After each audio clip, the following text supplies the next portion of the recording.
You call this room safe? You don't check the cupboard? You don't look under the bed? You want to be a cop for a living? You gotta be on the ball. You're putting everybody's life at risk. The f is wrong with you, boy?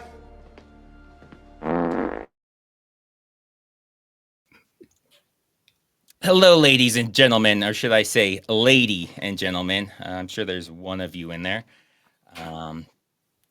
Today, I'm joined by Mr. Alex Lantz. We needed to bring him in here because of the movie we are doing today. It is Born to Raise Hell. It is Steven Seagal's. Might be the beginning of his love affair with Russia.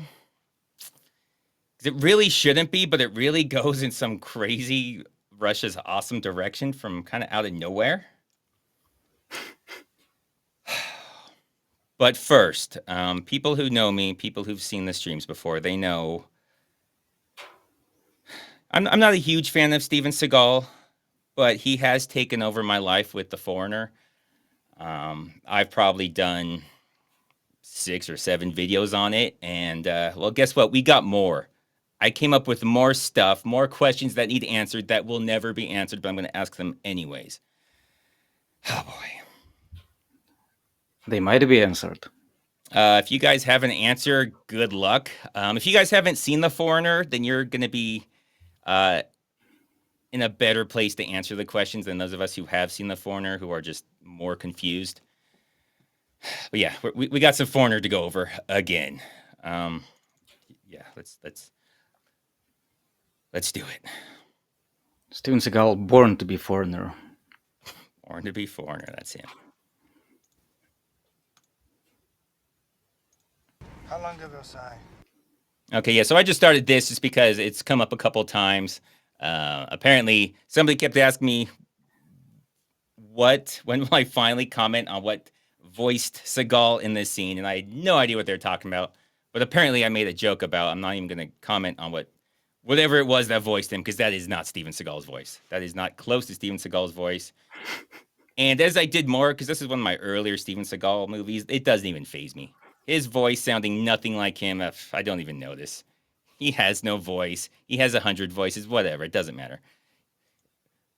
But people were confused because I brought this up last time, and, it's The Foreigner, so everybody's always confused. But here, we're going to get into the real problem I have. Okay. So they're in the little cabin with the old lady. And I pointed out 5 different bad guys, 5 different villains. We know the people with the masks are supposed to be different because we see them die. So when they pop back up, where I'm assuming this person doesn't come back to life, that they're just a different person.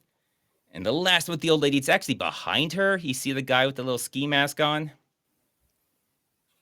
That's who I'm trying to point out this time. God, that guy in the middle. Do you see his face? Oh, God. I don't even remember how I put this together. We'll just see what happens. Okay. This is a great scene. They just leave her there. They just leave her there with a dead body. Her house burning. It's pretty warm in here. My question, how did they get there? Did the 5 guys just all walk there? There's no way they just walked there. There's no vehicles. There's nothing. There's nothing there. Respond. Come on, Chad, answer. How'd they get in there? Also, that guy I pointed out in the middle, he comes back at the end. He's alive. He's in there, but he's alive. How is he alive? How does he come back at the end?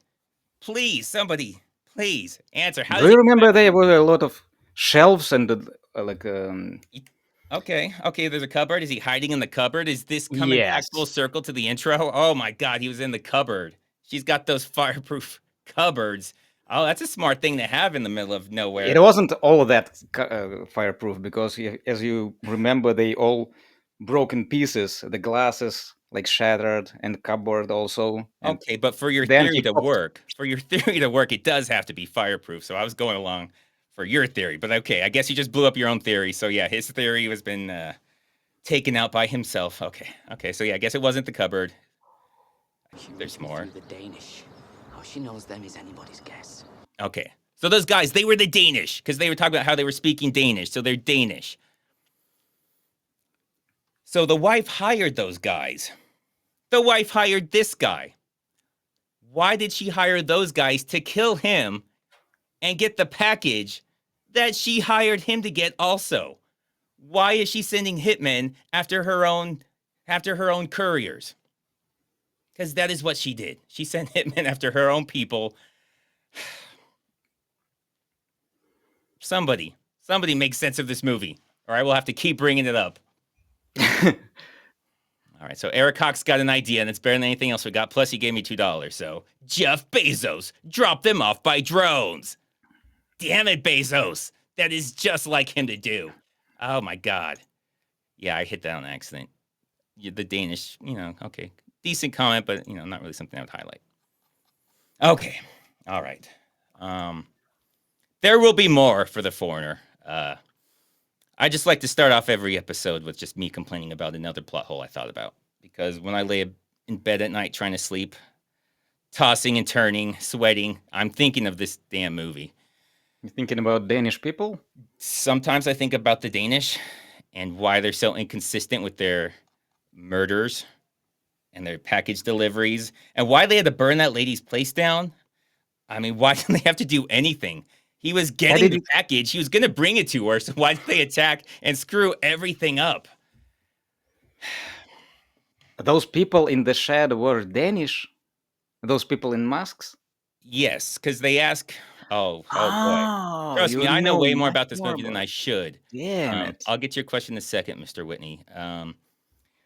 So those are the people, because we later, while they're in the vehicle ride back to the guy I call Jeff Bezos, whoever sent him out there, Seagal, for some reason, was at like a fashion show, and he saw them for a split second with that Dunois guy. Those same guys were with Dunois for a second. Seagal just remembers this. He saw them for a second. He saw them back again for a second. He's like, oh, he knows those people. And they were speaking Danish, so as far as we know, they're the Danish people. Why they threw that at the end there, where Dunois said, she met him through the Danish, how she knew them, I have no idea. I don't know. That just adds more plot holes to everything. He could have just forgotten about that. Everybody else did, but he said, no, this is only one plot hole. We need to turn this into 3 plot holes. So here we go. Damn you, Space Ice. Now I'm thinking about that. Oh, hold on. I have a question. This is contentious.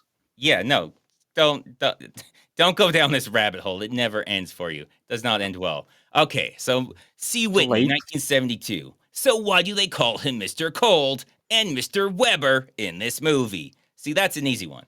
So his name is Jonathan Cold. He's Jonathan Cold in this, and he decided to make a sequel that wasn't supposed to be a sequel, but he told the director it's now a sequel for Black Dawn. Jonathan Cold is just such a good name, he had to make it a sequel so he could use the name again. Mr. Weber is just a fake name he used to throw off the wife when he gave her the fake package. Remember, he gave her a fake package, and he had another fake package that just murdered like half a town. It just blew up like a nuclear bomb inside the bus station. So he has a lot of fake packages. And he has another fake package that he kills the Shaft guy. Man, there's just so many fake packages. This is the guy you want to hire. If you want a package delivered, and then you want lots of people killed on the way. I don't know. He didn't have to make him. And the package is not being delivered. It never really gets delivered. It doesn't go to where it's supposed to. So if you just want a lot of people dead, hire Seagal just to do something. A lot of people will die. None of them need to die. Okay. This is like, I don't know. Come on, people. Focus, people. Focus. We have a movie to get to. So Red Eye couldn't make it. He has a colonoscopy. He doesn't have anything wrong with him. He just likes to get that done. So he does it every now and then, probably once a month, but he misses you guys. He'll bring pictures. Evil exists in every man, but some wrestle to contain it. I find it easier to embrace it. Oh my God, that's the opening thing. We knew that. I always knew that. My Embraced God. the evil within. But it doesn't even sound cool like he thinks it does. It doesn't no. sound cool. He thinks it sounds cool, but it makes him sound lazy. But Like, it is not him. It is overdubbing. It's not oh him yeah, that's not saying him it. saying it. So But it's he did write narration. this. He's credited as the writer. So usually, pretty Yes. much always in his movies, they say he comes in, he rewrites large portions of the script to make him badass before he leaves early. And it's him being there is like one of the conditions of funding, so they kind of have to go along with it. But this one, he's credited. He actually wrote this beforehand. But that line, listen to it again. It's just so insane that he thinks it's cool. Just listen to it again. Think Evil about it. exists in every man, but some wrestle to contain it. I find it easier to embrace it. Yeah, so evil's inside everyone. Yes. Well, some people don't want to be evil. I just go with it. And he thinks that sounds cool. That's like, some people want to lose weight so they diet, but fuck it. I just eat cake. That is basically what he's saying. Embrace You know, hamburger. in just in a crazier way. No, I'm just evil. I'm just evil. Oh, wow. Alex had Seagal at his accent coach, I see. Okay. Me? Seagal doesn't accept any coaches. He is the ultimate coach.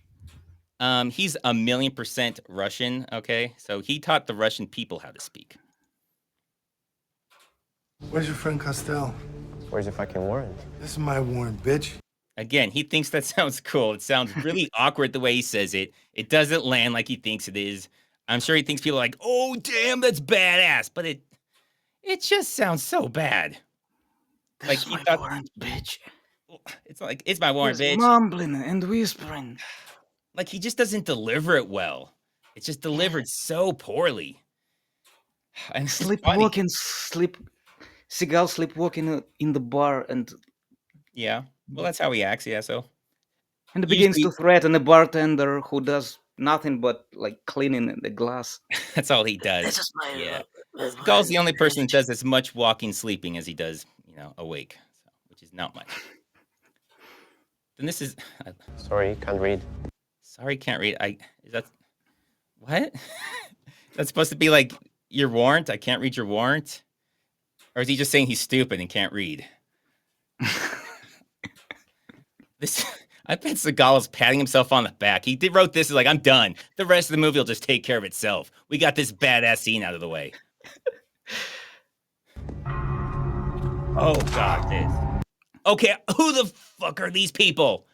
They come in from behind. Who are these people? We never find out who these people are. We will closer to No, the end. We don't. Because it seems like they're supposed to be Castell's people. Henchman, yeah. But he's going into Castell's place. The henchmen should be in there. Why are the henchmen? What? Why are they following? It was an Seagal around? ambush. So you have henchmen that just follow cops around, just on the off chance they go into your club, your bar. Not all the cops, only one. Just one. Yeah, they need only one. Oh man! Drop your weapon. This dude. Okay, there are ghosts in this movie. There are ghosts. There are 2 separate times I found ghosts in this movie. This guy wasn't there. I look at that. There is nobody there. It is a bar. I know it's kind of small, but you can see on the top rightish side of the bar, you can see like a few beer glasses or a few beer bottles and some glasses. Then it goes. They're shooting there. Now he's there dying. That is a ghost. Oh my God. That is like the 3 amigos when they go to the singing bush and then they shoot the invisible swordsman on accident. That's what that guy was. I like how the bottles out behind him and the glass are Well, yeah, he blocked it. completely safe. Maybe he just jumped in front. He didn't want, no, not the beer bottles. And he just like jumped in front of him. Because he was not there. And then he's just dying. Great, amazing editing. Good job, Seagal. Great work. Oh, God. A 2-for. They paused it themselves on this. I would have It's also not paused it space here. dust. His eyes are closed, but he's also shooting while he's standing up. Which I've noticed he does so much. Oh, my God. Like, well, I hope I do it slow. Yeah, he's shooting as he's standing. Where's that bullet going? Who knows? Nobody has any idea where that thing's going. Especially not Seagal. Seagal doesn't care. I don't even remember where I'm going with this, but I'm sure it'll be stupid. This is the the International Drug Task Force. You know, the IDTF, which I just love because he doesn't know DTF, but that's what it stands for. Just what you think it does, guys. Just what you think it does. WTF. Yeah, basically, just for college girls. Okay, 2 weeks earlier. This is 2 weeks earlier. People have tried to argue with me and said I'm wrong about this, what should be a major plot point, but is immediately abandoned and forgotten. His partner. 6 months ago, my partner was killed. Now, headquarters is sending me a replacement. I will find the men responsible and bring them to justice. Just so you guys Which partner? Well, if you haven't seen the movie, he doesn't bring the guy to justice. So this was 2 weeks ago. He was saying this. 6 months ago, his partner was killed, and he's not going to rest till he brings him to justice. He's like, Which never partner is mentioned he again. talking about? The first one, because the second one's still alive right now. At this point, the second one's still alive. They just sent him in. He's about to meet him today. So we never know. No, we know nothing about this last partner. He doesn't ever come up. This is the first and the last time I hear about some partner who was died. Yeah, 6 months ago. Because people tried to tell me this new partner is who he's talking about. But he says they sent me a replacement partner today. He's died 6 months ago. The latest this movie goes when he kills the guy that kills the new partner is 2 weeks. So none of that matches up with it being the same partner. His partners keep dying, and maybe he'll get around to solving it, maybe not. If he can just break in and kill people, he'll solve it. If he actually has to do work, it ain't gonna happen. I mean, he'll probably accidentally kill the person just because he kills so many people. Just statistically, he's likely, but he's not gonna do any work. His partners should think about before they become handsome and with a good hairline and younger than him. Otherwise, they are doomed. So that's almost everybody's gonna fit into that. If you're just comparing it to Seagal. Man. My God, this is so weird. Like, everything about this is so bizarre. So he sells drugs and makes a ton of money, and he also owns a nightclub. But he goes around doing home invasions to take people's necklaces and doing this to the wives. I mean, I'm guessing for him it's mostly this part that he likes, but why does everybody go with him? Why, we gotta do this for the boss so he can Are those chicks? But still he asked them, did you get what you wanted, or did you get what you needed? Something like that. He asked them. So they basically, she asks him? They went there for some, Well, they take some jewelry. They take some jewelry of hers, but whatever maybe it is, iPhone or something like that, maybe. Well, he says go get the jewelry, but there's no way the jewelry's worth anything compared to what they're already making, owning a nightclub and selling all the drugs. Okay, yeah, you guys make, 10, 20,000 a day, and you got $120 worth of jewelry when you went here. That's a great use of your time. Great use of your time. I'm surprised. Fun? Well, yeah, just for this guy to have fun, but I'm not going to go break into someone's house so some other guy can do that. No. Steven Seagal later told that he's a great guy. The Castell guy? I think he's fantastic. I think that was sarcasm. No. You never know when it comes to Steven Seagal and his way of thinking about fun. I mean, so I guess you do bring up a good point. Seagal could be seeing that and be like, no, this is good stuff. Yeah, no, I like this guy. This is he's going to take over my mantle. He's basically like little Seagal. The safe and get the jewelry. Oh, yes, he gets the jewelry. Okay, yeah. This seems so unnecessary for people who are already rich to do all this to get some jewelry. What is this? What is this on his head? Yeah, he's proper Robin mask. Hood. No, he's Robin Hood. That's what he's got. This is a sweater? Yeah, it's something. It's. I don't know why he's disguising. He's killing everybody in there. They can't see him. Who cares? They see him. They're dead. While that's happening, While that's happening, they're doing this bust. Now, if you didn't realize what was happening, they were all coming in with their lights and sirens, slamming. You hear the tires squealing. You just hear screeching. You just hear sirens going. But don't worry, now they're going to sneak up on the door because that's the smart thing to do. So everybody be quiet now that we got here. Get down! Oh, yeah, they bust in. Oh, this is great. This is great. Who are these people? Where is this happening? No idea. It's completely disconnected from what Seagal's doing. Completely disconnected. There is a naked girl, though. No, that's where Seagal's going. This is supposed to be the same bust, but it makes absolutely no sense. No, they haven't gone in yet. They're waiting outside the door. This is so insane. This is so insane. I don't know if this was just a scene that got put in the wrong place. I have no idea what this is. This is never talked about ever. Oh shit! They just go in and kill some people somewhere, because you see it's like the police with their police ski masks. But they just go in somewhere and start killing people while Seagal's still outside the door. Yeah, this has some more important business. Yeah, see, now they're sneaking up. All right, guys, let's go nice and quiet to the door before we break it down. See, now they haven't gone in. People are already being slaughtered. I love the person on the bottom left. I got a better close-up of whatever that thing is. I don't know if it's some nice elderly lesbian lady, an old guy that looks like a lesbian lady, but they're very, very old. I guess Seagal didn't want to be the oldest one on the team. So he said, I don't care. Someone get your mom or your grandma, whoever's older than me, get her in here. We don't have enough people. Yeah. To pay. Yeah, so I don't know why. We have only $10 million for this movie. That's what they say. That's money laundering. There's no way they spent that much. But, oh, God. Yeah, we have to believe. Yeah, I know you guys can hear shotgun blasts from somewhere where they're killing people and screaming and people begging, no, please don't, as they're being murdered by the police. But take your time. We'll sneak up on the door. Now they go in. Seagal with his amazing tactical bit. He's pointing his gun at the guy in front of his head. I know this takes place in Romania, so I don't know how Romanian police work.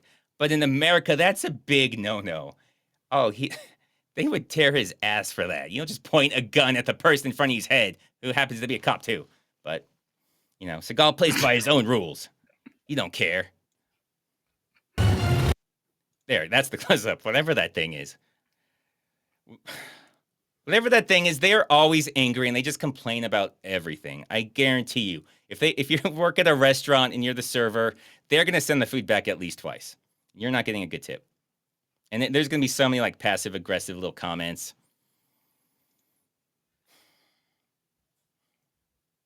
Oh, wow, we got an important question here. Mitch meetings. Whose hair dye is worse, Seagal or Rudy Giuliani? I think he means Giuliani, but I say it as written. Oh, God, I want Seagal to lose. I do remember Rudy having being at a press conference, having it run down his head. That was hilarious. Steven Seagal, whoever Rudy is. Yeah. So we'll ask the guy not from America, and he says Steven Seagal, obviously. Yeah. Rudy Giuliani, he was like a mayor of New York or something. And then he was like an attorney for Trump. Like, I don't know. He's a weird dude. Who knows? Oh, no, he's taking off on his motorcycle. Don't worry. Seagal chases after him and catches the motorcycle because motorcycles don't accelerate fast or anything. Not as fast as Seagal can run. You guys should see Seagal's 40 time. I don't know if you guys know much about 40 times, but his 40 time is under 2 seconds. And that's not a lie. I've seen it. I've seen it with my own eyes. Under 2 second, 40-yard dash from Seagal. We're clear in here. Everyone's clear. Everything's safe. Oh, who's this guy? Who's this guy? Just standing there with a wrench. Right next to Seagal. Not all that clear, eh? Yeah, nobody notices this guy. He's not hiding. I mean, he was hiding behind those pillows. Well, I think that's they're like motorcycle parts. He made himself smaller. Yeah. He did make himself smaller by crunching down, so it's harder to see him. Right. Which if Seagal can hide behind the tree, he can hide behind the wheel. Look, it worked, didn't it? It worked. Seagal had no idea he was there until he said, "You know what?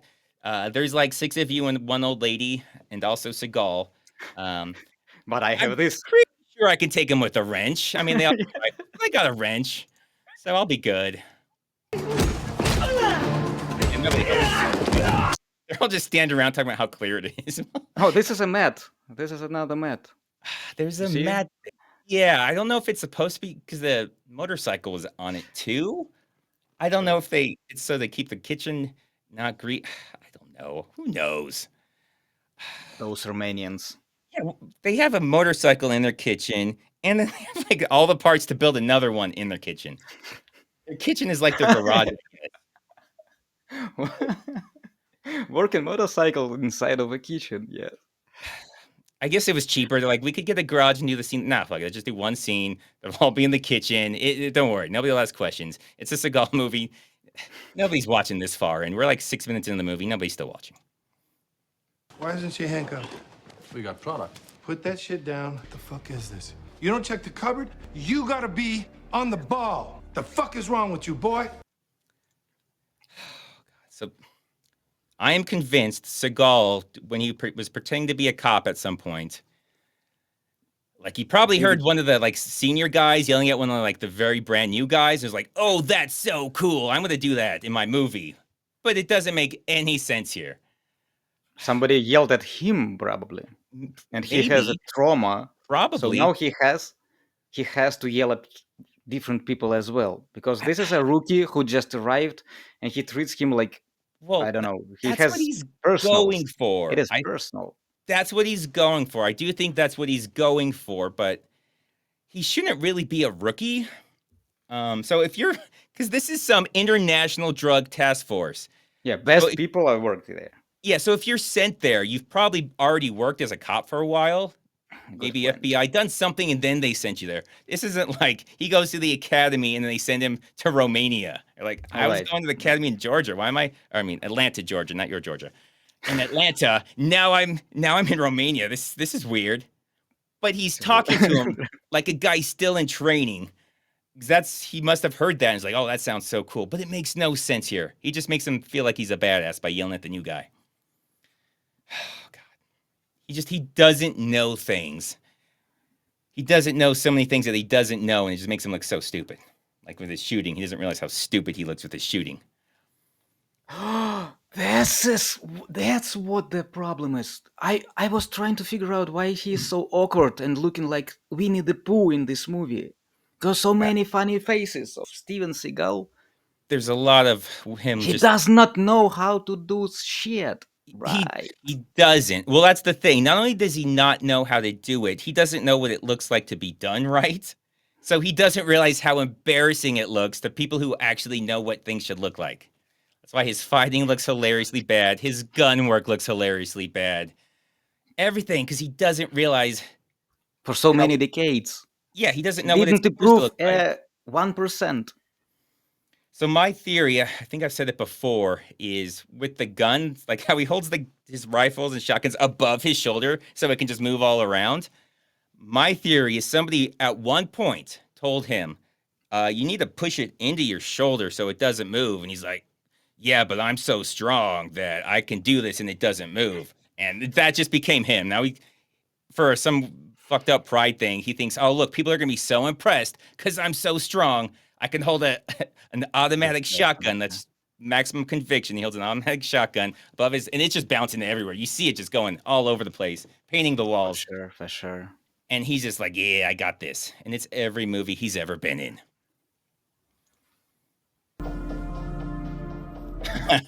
Yeah, that's the wife and the husband that the guy killed. Now remember, Seagal and them are on the International Drug Task Force. So obviously they're going to come investigate a home invasion because that makes sense. No. Well, now how long is it going to take headquarters to hear about this? Why would headquarters hear about any of this? This is local police. This has nothing to do with you guys. I mean, it does because it turns out it was the guy that sold drugs, but they have no way of knowing that. This is just a home invasion to them. This is just a home invasion. Yeah, well, luckily Seagal's here because this is how they end up catching the guy. They 100% catch the guy because of this. Yes, I've mentioned this, but it bears repeating. The shoulder transitions, it kind of happens in this movie. Not exactly, but sort of. Where he's just like, you know what? Fuck it. I want to hold it the other hand. He just switches hands as he's going through places with his shotguns and rifles. That is so insane. You almost never, ever want to do that. You're going to be better. Almost. So the one You time don't- it's smarter to do that, I will say there's one time he's never done this ever, and he doesn't know this. So if there's like a barrier in your way and you have to like poke your head out, and there's somebody out there you don't really want to poke much out, like if you're holding it like this, you have to poke everything. I guess I'm going the wrong way on the camera. You have to poke everything out. If you switch, you can just poke a little bit out. That is the only time you really want to do that. You understand what I'm saying? Like, if you're coming out so somebody can shoot you, you want as little of you showing as possible. But you are going to be less accurate because you're shooting with your offhand. So, And I bet that the outtake is going to hit you hard. no, it shouldn't. The outtake? Yeah, outtake. Oh, the recoil? Well, A no, recoil. you're still holding it correctly. You still hold it correctly. You don't hold it like him. No, I'm not saying above you, like an idiot, like he does. I'm just saying, like, normally you'll shoot in one hand. He switches to another hand for no reason. He does it constantly. And there's only really one time you do that, and that's if, you don't want to poke yourself out. Usually you're going like there, then you're coming back behind it. Like, you're not going through. If you're just going out there, you just go out there. But if you're just going to poke out, shoot, and hide back in, then it makes sense. There is no other time you should be doing this. But he does it. Balls teaching Steven Seagal how to shoot. Because he'll just be Dude. walking in a straight line. Like, fuck Wow. it. I want my other hand now. No, I'm going back. Like, okay. He probably saw a guy do it once, probably for the reason I said. And now he's like, well, that looked cool. So I'm just going to start doing it. Yeah. No. Wonder how long it's gonna take you in court to hear about this. I don't know if I did that twice for some reason. But yeah, it's still stupid the second time. You're right. Bullet casings are from a 9mm Scorpion.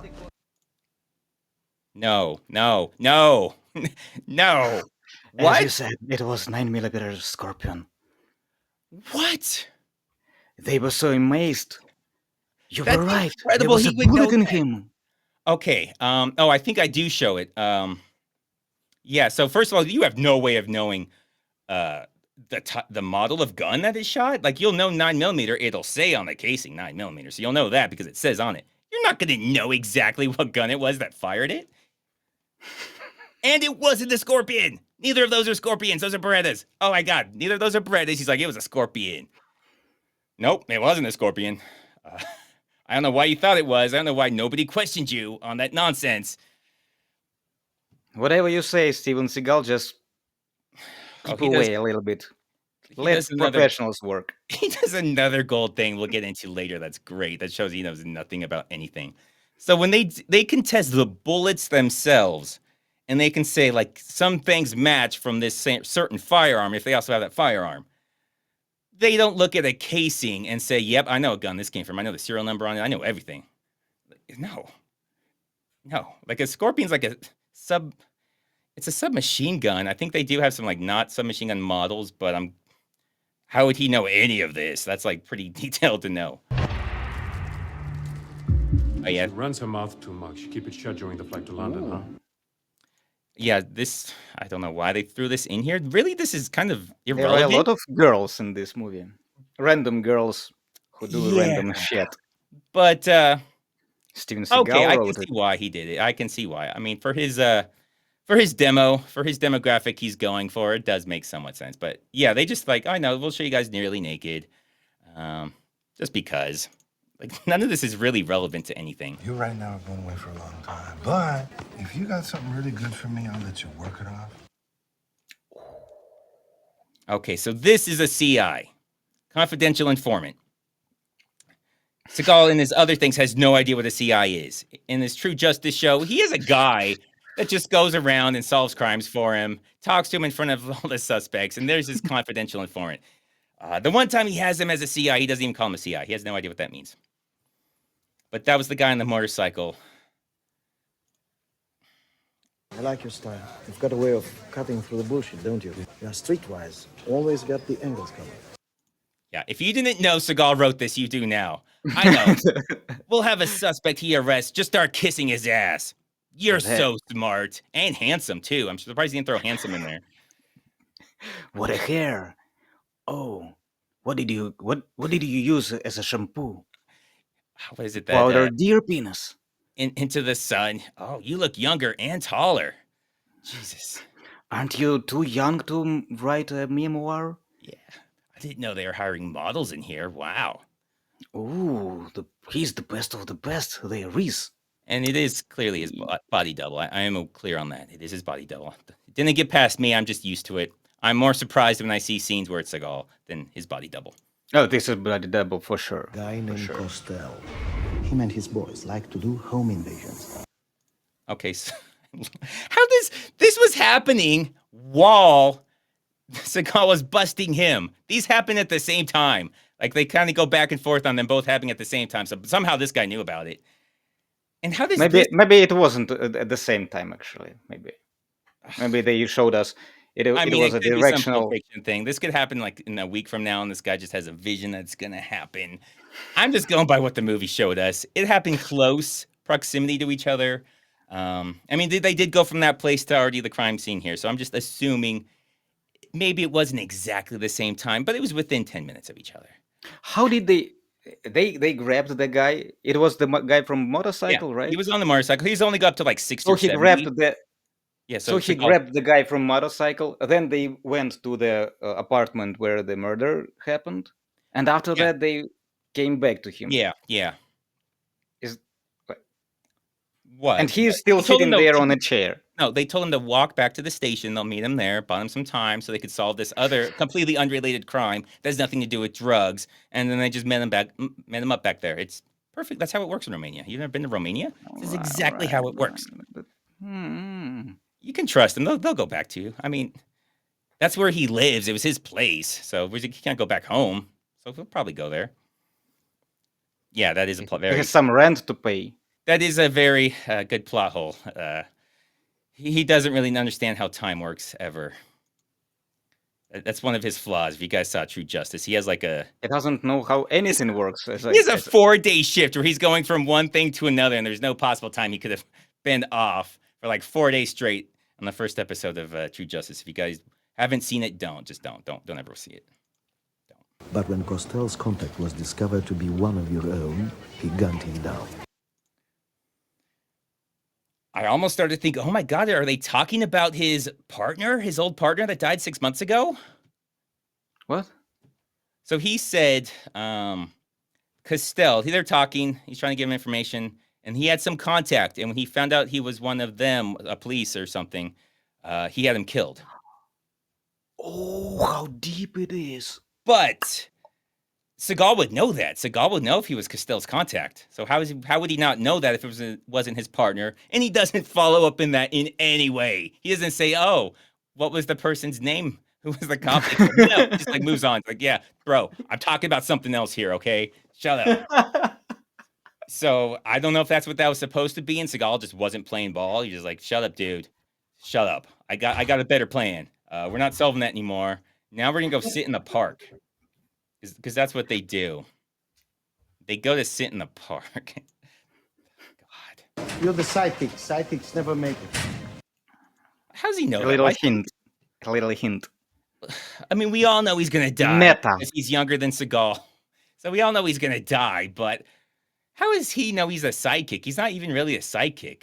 Because I included it in here because I didn't think it was important until right now. But Seagal's like the highest ranking person here. So why is his sidekick the rookie? He that's not how these things work. He has things where he'll have two partners. There'll be like 5 ranks between them, and they're just partners. Like, okay, yeah, we're 50-50, we're equals. I'm the Is it a chief thing of to police.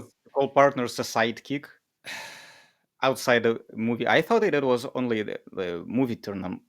Yeah, it doesn't make sense. Yeah, you would never think of some of these partners as sidekick unless you were so stunned at how beautiful that one cop was and how this one just doesn't compare because he's not as attractive or smart or tall or skinny as Seagal is. You're like, he's got to be the sidekick.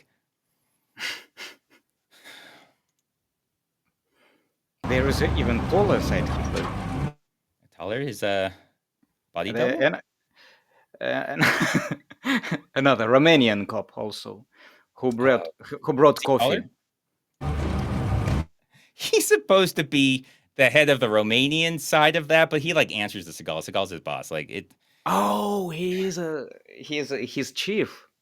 Something. He says like I'm the head of the Romanian. Like I was supposed to Seagal be the head of it, treats but him Seagal like said, "Don't say that because it makes me seem worse. So just say that you're head of, like part of it." Seagal makes him make coffee for a suspect. Yeah. For- Well, because he was going to Go be a bring him guy. some coffee. He is not going to drink this coffee though. Yeah, we're not going to do But- anything with it. So that makes sense because they wanted him to like rat out like the Castell guy, which he doesn't even rat out. He goes to this other guy. Like he's giving him all, like he was telling him about how he does the home invasions and the murders and all that stuff. Oh, cool. So yeah, let's go get this completely different guy. Let's go get this old Russian guy. Yeah, they don't really explain why are they going after this old Russian guy when they were just talking about the Castell guy, but okay. Or how this guy knows what did all he- about Castell. Yeah. He seems to know everything he does except for Seagal and the old Russian guy. God. But this is their plan. They're going to bust him. Bust the old Russian guy. What? I need to re-up. Okay, so that's their plan, I guess. He needs some new drugs, I guess. The motorcycle guy is he henchman? Is he like under Castell or under the Russian guy? It seems like he's under the Russian guy. So my understanding is, so this guy sells stuff for the Russian guy, and so does Castell. But Castell's is like high volume. He does like a lot of stuff. This guy just like on the street corner, few here and there. While the other guy does like big deal. All right. Yep. So yeah, he just wants to get more stuff, I guess. Shit. Looks like they're coming this way. Yeah, Increase we're volume. burned. They found Seagal out. I don't know how they found Seagal and the guy out there just sitting there in a van, and they're like, "Man, we're busted." How? How are you busted? You're sitting there in a van, but they fucked it up somehow. Let's go back. I'm gonna go back just a little bit. Is what he says. What they both say. Shit. Looks like they're coming this way. Yeah, we're burned. Stay still. Yeah, we're burned. Okay, stay still. Why are we staying still? Are they gonna think we're statues and just like, oh no, that's not cops. Those are statues. My bad. Yeah, stay still and close your eyes. Maybe they won't see us. But I don't know. Maybe there's some collective amnesia. Maybe everyone there is drunk, so they're like, I know. Let's just say the exact same thing again, just slightly differently. Don't move. Shit, we're burned, baby, we're burned. Yeah, we know. You guys both just said those exact same things. What changed in the last 5 seconds? And he will repeat it again a little bit later. Why are they scared of that lady? Why are they scared of that lady? That's a jump scare. Some lady looks in your Baba window. Yaga. Oh, no, she's attractive. No, not attractive lady looking in the window. No, run. Okay.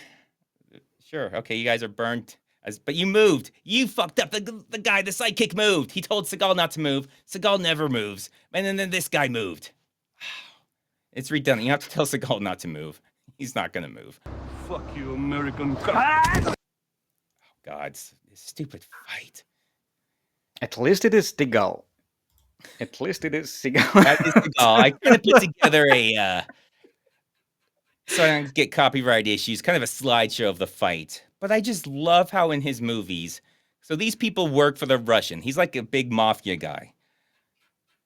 If you guys don't know about the mafia, they're not typically the dumbest people on the planet. Like, they don't attack cops because they know that'll bring a lot of heat on them, and then they'll break up the mafia and they'll all go to jail. So usually they don't just walk up and attack cops. But Seagal doesn't know that. So in all his movies, the Russians just try and kill cops constantly, and nobody really seems to care about it. They never get arrested. Nobody While- care. While sidekick is standing still there. Yeah, don't He's worry. standing still. He said, don't move. See, they haven't even Right. seen him because he hasn't moved. He hasn't moved the You entire see? time. He is Yeah. coherent. So, he's a nice fight. The fight scene of Steven Seagal. These are good. And that's This is definitely, not Steven Seagal. I don't know who this guy is that shows up. Like, oh God, it's Wario or something. I don't know what that's supposed to be. Backup. Does Seagal have a mustache? Why does this guy have a mustache? What is happening right here? Whatever, who cares? Oh, he's really focusing. Papa. Okay, this part. I don't know if you groaned when it came to this part. This is where Seagal's love of Russia starts to shine through. Because the guy we see, his papa is the Russian mafia guy.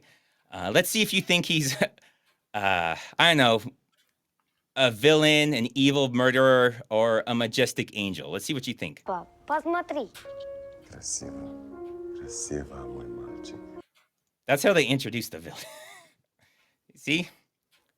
Because he's Russian, he just can't help it. They're just such amazing people. Even the mafia leader murderers are just so full of, hearts are so full of gold. Yeah, they love their families. Good This is so God. uncommon, unlike any other people, except for maybe Mongols and Native Americans and Mexicans and Arabs and Italians. But Most people, all the rest don't love their most people families. hate their children, especially their Right. boys, when it's their only boy and they want someone to take over. Yeah, so you can, beautiful, my boy. God, that's, what is it? Driven to kill when his daughter's in a coma. Awaken my daughter. And she just wakes up from her coma. Daddy. Красиво, мой мальчик. Очень красиво. I don't know what he's saying, guys. If anyone's Russian, let me know if he's threatening me. Here's the other great gun scene. Pull him over.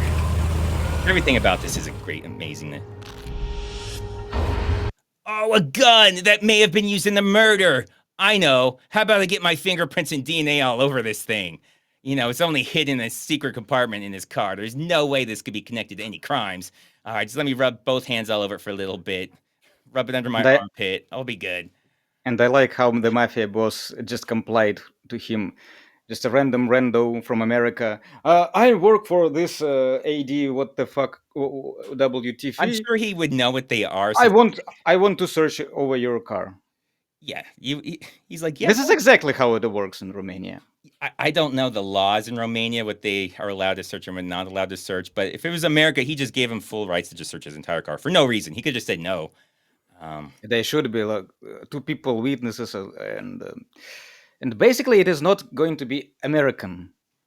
He has to show something else than IDTV badge. Yeah, I don't know why he just grabs his gun with his hand. Why the guy let him? The guy, he's like, "Can I search your car?" He's like, "Yeah." Well, I mean, he's like, he's not being. Yeah, why not? Why all not? except for that, he's like shit talking to him, like, "You got nothing on me. You have no right to do this." And then he does stuff later, but then he's like, "Can you search your car?" Yeah, go for it, please do. I have a hidden gun in the glove box. Go for it. Take a look at the serial number on that. Same as the ones that we found at Soren's. Yeah. So, for people that don't know how serial numbers work on guns, each gun has a different serial number. So every manufacturer can have the same one, but each gun by that manufacturer should have a different serial number. So it shouldn't be matching anything. And how would he know it's matching something that was at a crime scene? I have no idea what he's trying to get across here. But apparently, from the bullet jacket. Okay, that matches. He knows everything. He's like, well, you said it was a scorpion. You're like, shut up. I know I said that, but scorpions are Berettas now. Don't worry about it. But apparently it matches something at a crime scene. The serial number matches. Even though they don't know that serial number, they just know this one and how it could possibly match a crime scene. Seagal, oh my God. Okay, so Mimsy's actually figured it out. All his serial numbers are the same. That makes sense. Because that's what you want serial numbers for. So people that don't, I was about to get there, Scott. The entire purpose of a serial number is so you can tell identical things apart. So they should not be matching anything. Why would you have two things with the same serial number? Destroys the entire purpose of a serial number. But it gets dumber, guys. Come on, this is Seagal. This is still early on. It can get so much dumber. Don't worry, the Russian guy's got a way out of this. How's he gonna get out of this? Smashing his head in the window. I know you guys are thinking that's an amazing solution, and it definitely works, right? It doesn't work. It does nothing. He's like, I'm gonna file a complaint. He's like, fine, do it. He's like, fine, No, okay, you can't. You know I'll be filing a complaint with your American superiors. Yeah, he's Yeah, just like, I go don't for give a it. shit. Yeah, he's like, go for it. I don't care. And the guy's like, okay, well, slam my head in the window for okay. nothing. I tried. I tried. Yeah, it was a good one. Seagal says, yeah, keep my eye on you. Look, something I want to tell you. Not on my shift. If you didn't know this guy was going to die, which you should if you've seen any Seagal movies, they're like, dude, I'm going to just telegraph it for you. I'm about a month away from being a father. Okay, so we have just under a month to get you killed. All right, we got this. Don't worry. We can do this. I hope that Steven Seagal is going to protect him from going in the first line. He does. He does, sort of. Not get him busting some villains in their bars also. Well, hold on. Really Okay, calm it down. Calm it down. is Look, for one time, he's like, all right, just hang back a little bit. But after that, he's like, nah, fuck it. Just go out there. Just run in front of the bullets for me. But there's like a moment where he's like, yeah, I'll watch your back. Oh, God. Yeah, but he did not. He did not. He was still in the front line and Don't worry. I'm got getting murdered. I'm going to get to that. Yeah, don't worry. You're getting ahead of me. But yeah. He tells him to do something and he just doesn't know how to do it. Bobby, baby, what's going on? Everything cool? How'd the thing with your sister work out? You're the man. Jesus Christ. It's just everywhere he goes. It's just yikes. And I guess he's sitting with, his wife, I believe. Now, they never say her name or what she is, but she's credited as I wife. thought it was his granddaughter. It should be his granddaughter. His granddaughter is actually a little bit too old for her. But yeah, it's granddaughter's younger friend. Younger friend, yes. But credited as just wife. There's a lot of people that don't get names. Mostly the women don't get names. There's 3 women credited as wife. It's great. But yeah, obviously she calls him baby, and he's the man. Jesus Christ. Baby, it was from waiters. From what? The baiters? He calls waiters baby. Oh, that's just his thing. He just calls all okay, he goes to waiter. Hey, baby. Okay. Seagal's a creep, I believe it. She's got to be used to it. I mean, it's Seagal, like. And she's aging out of Seagal too. She's getting into her early 20s. Like, he's looking elsewhere. Oh God. Oh, no, I gotta go back. Just this bothers me. I don't know why this bothers me, but this really bothers me. Just listen to this. This is Seagal. The whole scene is yikes. Oh, all of it is. This is like a joke. This is supposed to be a funny joke, I think. Want something to drink? What's the joke? Do you want something to drink? She's like, and then he just starts laughing. Did he forget to write the joke? Because she is underaged. Oh, is that what it is? He's like, oh no, I'm scared. I don't want to look not cool, but I don't want them to card me. I don't have my ID with me. They are not gonna serve. Well, come on, it's Seagal. Right. That's so weird. Do you want something to drink? She's like, and he just busts out laughing. We're supposed to be like, oh, how funny. Oh, it gets worse though, or better, however you want to look at it. You still remember me? Yeah, I remember you. I'm not exactly sure who they are, but he fights them, obviously. So I got a nice little slideshow, and then I have a game for us that we can play in the middle of this. Nice little slideshow of his fight faces.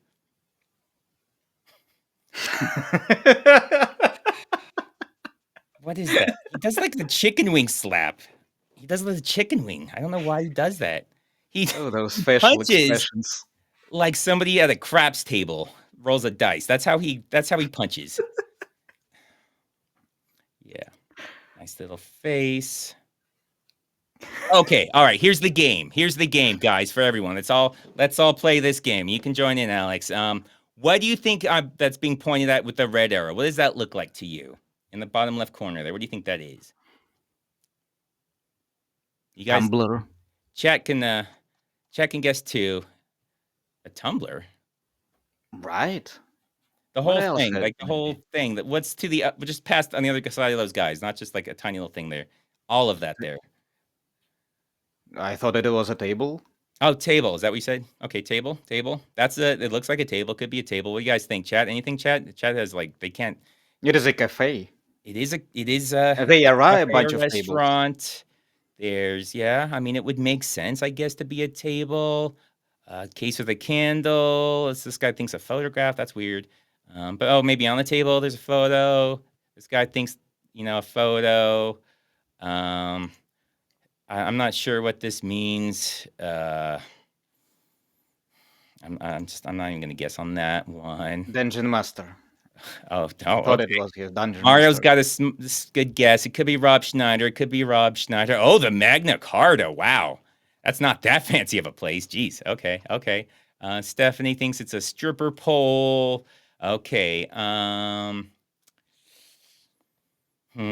Well, sorry. You guys are all fucking stupid. It's a display case, idiot. What? There is nothing cut out of that. It goes from that to this. It's just a display case now, bitches. Why? I don't know. I had to rewind it like 3 times trying to figure out what was happening. Copperfield. David Right Copperfield. there, it's no frames are taken out, and then he's just throwing them into that. Yeah. Okay. Now he's doing the silly slaps. I don't know why I threw him into that again. I had to throw him into it again. Okay. Just to push people CYA into something. Oh god.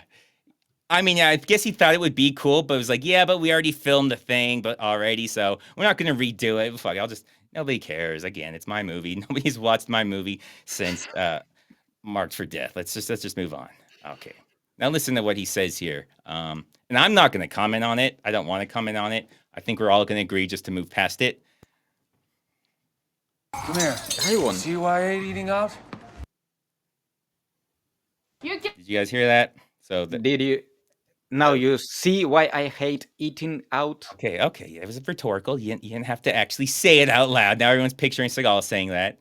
But Without subtitles, I couldn't understand because I had to watch it with subtitles because he's mumbling. It was for me. It was like I tried subtitles and the subtitles were wrong. I could tell subtitles that's were why wrong. I articulate. There was a part I was like, the subtitles. That's not what he's saying. I can tell what he's saying, and that's not what it is. I tried 2 different subtitles. I tried Amazon Prime and I tried Tubi because they both have their own, and they're all wrong. Oh, really? If it gets to there and I remember, I'll bring it up. Yeah, he's very hard to understand, but I think people understood that and don't want to think about it. I don't know if that phrase means what it means out there, but we're just, what it means out here, we don't want to think about. All right, and then this scene that they throw in, this is like one of my favorite scenes in this movie because of how stupid, pointless it is. You can stay the fuck out. Don't forget whose house it is, bitch! Don't you forget who pays the rent. Why does that happen? Who knows? Who knows why that happens? Who cares why that happens? But it does happen. I did have to bleep a word out for guys in Rumble. Don't have to worry about it, but the YouTube people have to worry about it. There's a slur in there.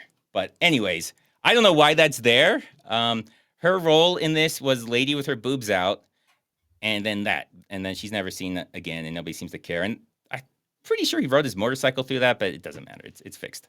That was yesterday. They fix things fast out there. Don't worry about it. I guess they just want to show that this guy just has a weird life. Because I was going to say terrible because she's mean to him, but she's also way out of his league, so he shouldn't have her in the first place. It is not this. It is not a thing in Europe and in Russia. That's not a theme. The good-looking women with ugly men. Yeah, it is not a thing. Out of your league, it is only American thing. Oh, well. If you're rich, if you're Seagal, what if you're Seagal and you're just perfect at everything? No, it's just not a thing. Okay. Yeah, she kills him. Okay. They just wanted to show us. I don't know, why do they have the fight just before she kills him? Like, why? Just to rub it into the guy? That's from the Russian guy that was saying, oh, my sweet boy. Yeah, he sent her to kill him, so we're just supposed to still think he's a family man. I don't know if she's given a name either. Come over here. Seagal. Yeah, so they have her stealing some money for some reason right in front of them. It doesn't really come up though. I mean, they have her killed, but just does behind the scene. Okay, what's the point of any of that? Okay. We don't see it. They're never mentioned. Okay, cool. Thanks for that very important scene where things just happen and then other things happen. All right. We have to have imagination. I mean, if it came up ever, it would make sense. Does this relate to anything else that happens? Nah, don't worry about it. I don't even remember what this is. But we'll see what happens here. Tomorrow we pick up the cash and take him out. Then we take care of Dmitri. Oh yeah, they're just deciding they're going to kill the Russian mafia guy. Okay. Why not? We would explain where this came from. Oh, the guy supplying you with the drugs, and he's got the mafia people. We're gonna kill him tomorrow. Okay. Because fuck him. That's why. I feel like you missed a few scenes there. I don't know where they're gonna get the drugs from. Seems like there's a lot of holes that are gonna be here. The other mafia people might be upset. What about Maybe this Dmitri kid, man? wasn't him. Was it the Russian mafia boss? Is Dmitri? Dmitri, yeah. Because they never wanted to kill him after that. Only when he got mad. Like they He comes after the wife, but yeah. Well, after he insulted him. yeah, so this happens first, and then we'll see Dmitri comes to the place, and then they get into it. But yeah, this seems like it's out of order. This should have been after that. After he kind of gets a reason, but no, right here, no reason he should be trying to kill that guy. Well, I have something for you. Yeah, they're like, oh, you're his wife in this? Well, you need to get naked. Don't worry. It only lasts for 45 full seconds. 5 full seconds of this is the longest But love it's scene, I'm worth pretty it. sure, of his career. It is 45 seconds long. Don't worry, I did it at 1,000% speed.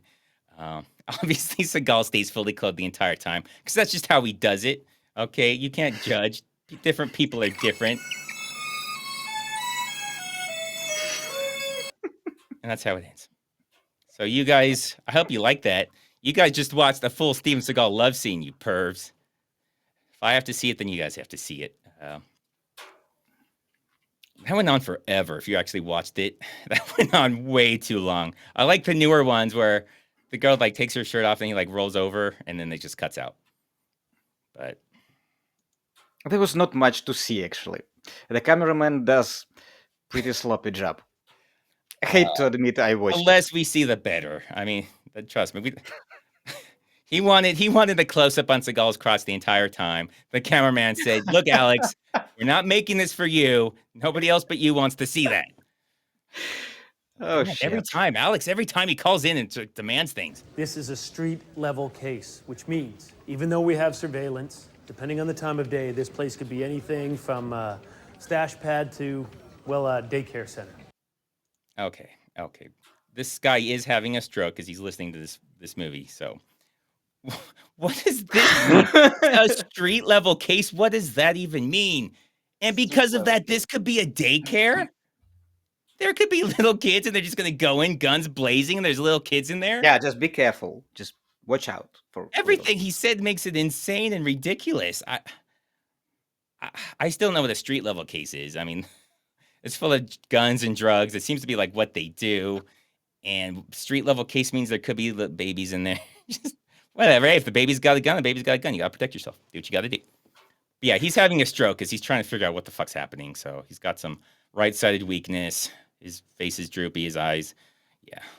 This is the boss of Seagal. Because that's what I was talking about. They say he's the head of the Ukrainian side, or not Ukrainian, Romanian side, which they don't really explain what that means. Like, does that mean since you're in Romania, you're the head of it? No, he just says the Romanian side. It is international, though. Yeah, well, they have. I mean, just I guess he's a America host. and Romania. I'm guessing Seagal's the American side. Yeah, it's because as far as we know, there's just Romania in America, but it is international. Who knows? Who knows? He's the head of the Romanian side. We don't know any other sides. Corngill says, they say the girl is in therapy since that love scene. This came out like 15 years ago, so I don't think she's still around. It's a very sad, tragic story. Probably need a therapy after watching that. He needs therapy, yes. Just watch Time Cop, you'll be good. In the rare event that we would meet any kind of resistance that we can't handle, the abort code word is echo. Any questions? Yeah, I have a question. What the fuck is this? Is your stop word or what? Why are you using the stupidest fucking word you could? So, echo. Echo. Maybe cry like a bird. Yeah, Echo's a terrible one. So for people that don't know, like the phonetic alphabet, like that NATO and everything uses, Echo stands for E. So if you're trying to communicate the letter E, so you don't get it like confused with D, C, B, like they all sound similar, you say Echo. So why would they use a phonetic alphabet word as their safe word? They could say that on accident. Yeah, you say something that you're not usually going to say, that there's no reason to ever say. Don't use, if you're trying to spell anything, it is the most common letter. So if you're trying to spell something, there will probably be an echo in there. Good job, Seagal, you fucking moron. So, do they really need it? I don't know. I mean, they don't even have a plan, though. So what does abort mean? Yes. Turn around and run? Whoa. What is he talking about? Abort? Echo. In which situation should I cry, Echo, Steven, Echo? So he says, like, if they're overwhelmed, like there's something we can't handle. Like, I don't know, there's 200, maybe there's like 5 babies in there with guns, and they were expecting 3 babies with guns. They're like, we can't handle that. Abort. But we don't know what abort means. Does abort just mean every man for themselves? Is there a meetup spot? Is there something they do when they abort? Because what if you're in Shades there? of Grey? Yeah, if you're inside the building and now they're aborting, like, do I jump out a window? I don't know what to do. We never went over that. All we went over was that we're supposed to abort. Man, I should have raised my hand and asked questions. I'd be like, yeah, could you explain, like, the rest of the plan? Because we have, like, all we know is there's babies in there, and we might get outgunned. That's all we know right now. Nah, that's all you need to know. Trust me, that's more than Seagal knows. Oh, we got plenty of ammo. Yeah. I got 6 clips for each guy. I hate you so much, Seagal. Yeah, so the Seagal still doesn't know the difference between clips and magazines. They're only a SWAT team. Why would they know very basic gun terminology? They set in for a BBQ on a lake, like more like than an operation. Did you forget the rifle? Yeah, I got it. Okay, right. Vests? Nah, I forgot about them. Well, you would hope they would have more ammo. You'd hope that'd be one of the first things. Besides them just saying clip instead of magazine, which makes them look like an idiot, because there's no way a SWAT team would ever make that mistake. But yeah, do you have bullets? Oh, shit. No, we all forgot our guns, too. Oh, my God, that would have been so embarrassing. Oh, we're dressed for swimming. No, we shouldn't have gone out there. Oh, my God. Oh, God. Did you at least take your hamburgers? Oh, yeah. Oh, come on, Seagal. Seagal's got his hamburgers. Don't worry. That's why he has that massive... Just asking.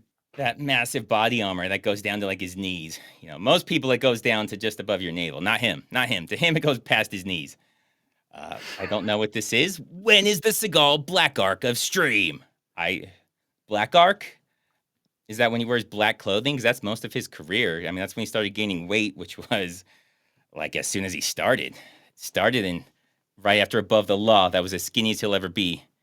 But yeah, Black Arc. They brought the bullets, guys. Don't worry. They're going to bring bullets. Somebody thought to bring the bullets. It is because this is Russian arc. It was like probably Thailand arc, and probably is going to be African arc because he was in every. Yeah, but I don't think Asia, he can leave Russia. Africa, Europe. I think he's in Russia right now for protection. He's stuck there. He can't really leave. He owes the SEC a bunch of money, so he's not coming back to America. Not soon, but he can go to Africa though. He could go to Africa. Yeah, he would. The gates fit are in. open. I would love to hear what accent he uses. I would just love to hear him try and communicate with them, because he would try and sound just like them. He'll just fit in smoothly. Nobody will even recognize him. He doesn't know. He'll blend in. He'll blend in perfectly. Yes, right. Nobody knows which color he is. I have no idea where he's from, what he looks like. Okay, here we go, yeah. When he just decided he was black for 6 movies. So that's kind of like earlier, like more in the middle. We have the Urban Justice. I think Exit Wounds, a little bit of Exit Wounds. Urban Justice. Today You Die. Yeah, he has that little arc. Not Maximum Conviction, the... With the Ja Rule. He was also kind of black. It's not Exit Wounds. That's something about dying, I think. I don't know. Half Past Dead. Yeah. Half past dead. There's one I'm blanking on where he. This This is guy's his Vin black card. Rames and Trejo. I did the video. Force of Execution. He's got that one. Where rolling 60 scripts. That is so ridiculous. Oh my god. Okay. If you just put like a topic for Seagal, I could just go off for forever. But we got to get back to this. But yeah, don't worry. Those are gold. All of those are gold. We will be going over those. Trust me. Oh god. Pretty much everything of his is gold in a making fun of him type of way. Cradle He's to a the genius. Grave. I don't think that was Seagal. Was that? Listen, I'm gonna make you rear guard today. Yeah, there's another voice. Yeah, so he's rear guard, which means he should be in the back, not just in the back, but he should be facing backwards so nobody can sneak up behind them. We'll see if he does that at any point, because I'm going to give you a tip. He does. Serious? Do I look like a fucking comedian, boy? There's him Yes. looking like a badass again. No, he does look like a fucking comedian in this movie. A clown. I couldn't stop. Clown. I don't know about comedian, but he looks like a clown. Unintentionally comedian. funny. So maybe I could see comedian, just not unintentional. Yeah, see. What I want people to check the pantry and the cupboard. It was for food. Yeah, that's what he wanted. The vest can't hide all his stomach. Yeah, his vest goes way longer than most people's vests to hide his stomach. Is it stomach? Is it stomach? I think it is stomach. It is not vest. You think that's just pure belly? Like, ain't bullet going through there. Police! Love the way he just yells police like that. Definitely not him. I don't know why they have him yelling. I don't know why they're wearing masks. Who cares? Doesn't matter. I love how they go through it. They go through a door. They knock down a door. Oh, this is embarrassing. There's another door. Well, shit. I should have saved the police for this one. This is when I should have said police. Okay. We're gonna pretend like that first one didn't happen, guys. We'll start over. We'll start over. Why did they put that in here? And also, he told that he is going to protect the sidekick, and still the sidekick was the one who smashed the door. He was in the front line. Yeah, so I will say there could be something to be said for that if there were 3 of them. That maybe you need someone to do 2 roles, like bust open the door, then take the back. But there's like 10 of them. Like 8 of them are standing around doing nothing, and this guy's doing multiple roles. Yeah, you're not very good at your job, Seagal. He's doing a bunch of things, but yeah. Did I miss one? Okay, mess dude. Imagine if Seagal got a low taper fade. Massive. Yeah, that would take forever. They don't have time to do a fade on him. It's too much to go through. All right, so this second ghost appears. We get another ghost after this hilarious door thing that I don't know why that's in here. Why did they decide to show that? It just makes them look stupid. But we see a second ghost. Okay, you can kind of see he's right, that fat old dude in the middle. You see him just standing there like he doesn't know what the hell's going on? You guys see him? You will never see him again. I don't know where he goes, but he's just standing here now, and then he's gone. It is the same guy. He just teleported to the beginning of the movie. It's not. Isn't it? This guy's older and fatter.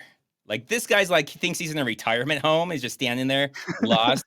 Not super funny, but he's got like severe dementia. Like I'm not trying to make a joke about that, but it is what it looks like. Like he's just lost. He doesn't move. He just stares straight.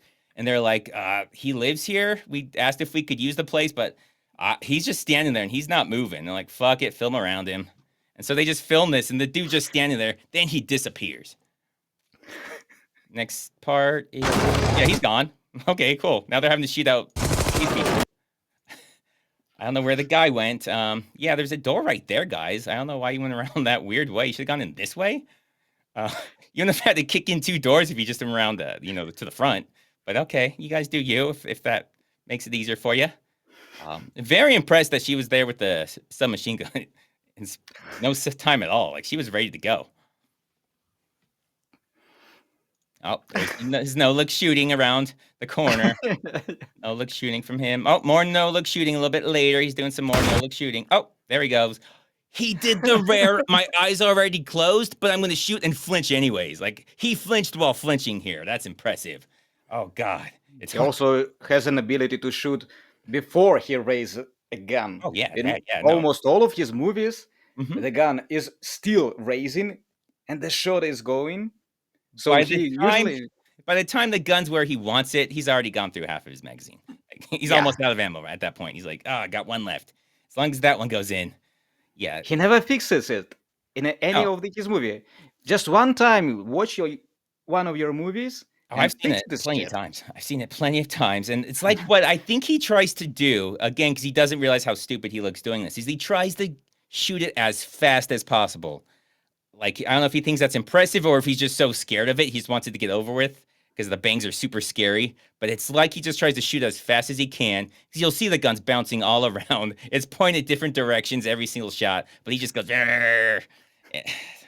It's actually amazing if you guys haven't. You should check it out. Do what I do, stop the frames, and just look at what he's doing. Exoteric. I would pay good money to see hair plug. Hi and tight Steven, but anybody tell me his hair sucks. What? Are you crazy? Yeah, why you gotta be so hurtful, man? Dude, Jeez. I'm always nice to the guy. Oh, more no-look shooting. that's not cool. I like how his eyes are closed and his hands up and he's like pointing down. Like, even if his eyes are open, he has no idea where that bullet's going. So, And how he handles the gun. Did you see? He took it Yeah. like this. well, Not it was like up that. and down. Well, he's down here, so Yeah, now like- he is handling it. he's slam somewhat dunking okay. the bullet. The bullet's going through the net and he's dunking it in somebody's face. He's gonna rub it in. Yeah, there's the rear guard not watching the rear. He's literally watching their rear, I guess. He doesn't understand that he's supposed to be protecting their rear, but okay. He just misunderstood. He's a rookie, so he just stares at that guy's ass the whole time. Don't worry. We'll work on this, okay? Again on the front line. Oh, here's him just like in the middle, just blasting with his eyes closed. Amazing. Amazing Seagal. Where's Costell? I don't know why I paused it here. But that's the guy they're looking for. It's really unclear how they even found out about this place. They're just like, during the briefing, like, we think this is Costell's place. And they'll never say how they came across that information. They could be a bunch of kids. Yeah. So, I don't know where they are. But... There's lots of little kids, and we saw parents dropping them off. That's all we know, but just... So the kids are dead. They accidentally shot, and I say accidentally. I don't think it was accidentally for Seagal. I mean, he put like 2 rounds after the kids stopped moving. Okay. They do a drive-by. They do a drive-by. In front of so many cops. In front of all the cops. It's just amazing that they do this. It's unclear why they do this. So that was the guy that they were talking about. The guy that they kill here. They were going to take him out and then the mafia boss later. But they wanted to get the money from this guy before they kill him. They were going to pick up the money, then kill him. But they forget about the money, and they just say, we're just going to kill him. You know, he is surrounded by a bunch of cops. So how about we just kill him in front of the cops, don't get the money, and just leave? So all the parts that's going to make us go to prison forever, and nothing where we actually gain something. And they're like, you know what, boss, after you go are some more chicks, we'll go do that. Because we're all about you, boss. We like you and your smart decisions. Slappity slap. Damn right. Seagal's favorite move. So, yeah. Oh, don't worry. Seagal. He looks like the guy. If you guys ever saw the music video, I think it's the Primus. They're, blanking on the name of it. You guys would know. It's their famous music video. That's what he looks like. He's so grumpy there. He's so sad. He's sad shooting him. He's like, I'm not happy about this. This is lunchtime. I'm on break. And I don't know what they're hiding from. The cars that's shooting at them is where Seagal is pointing. They're all looking the other way. Somebody's confused there.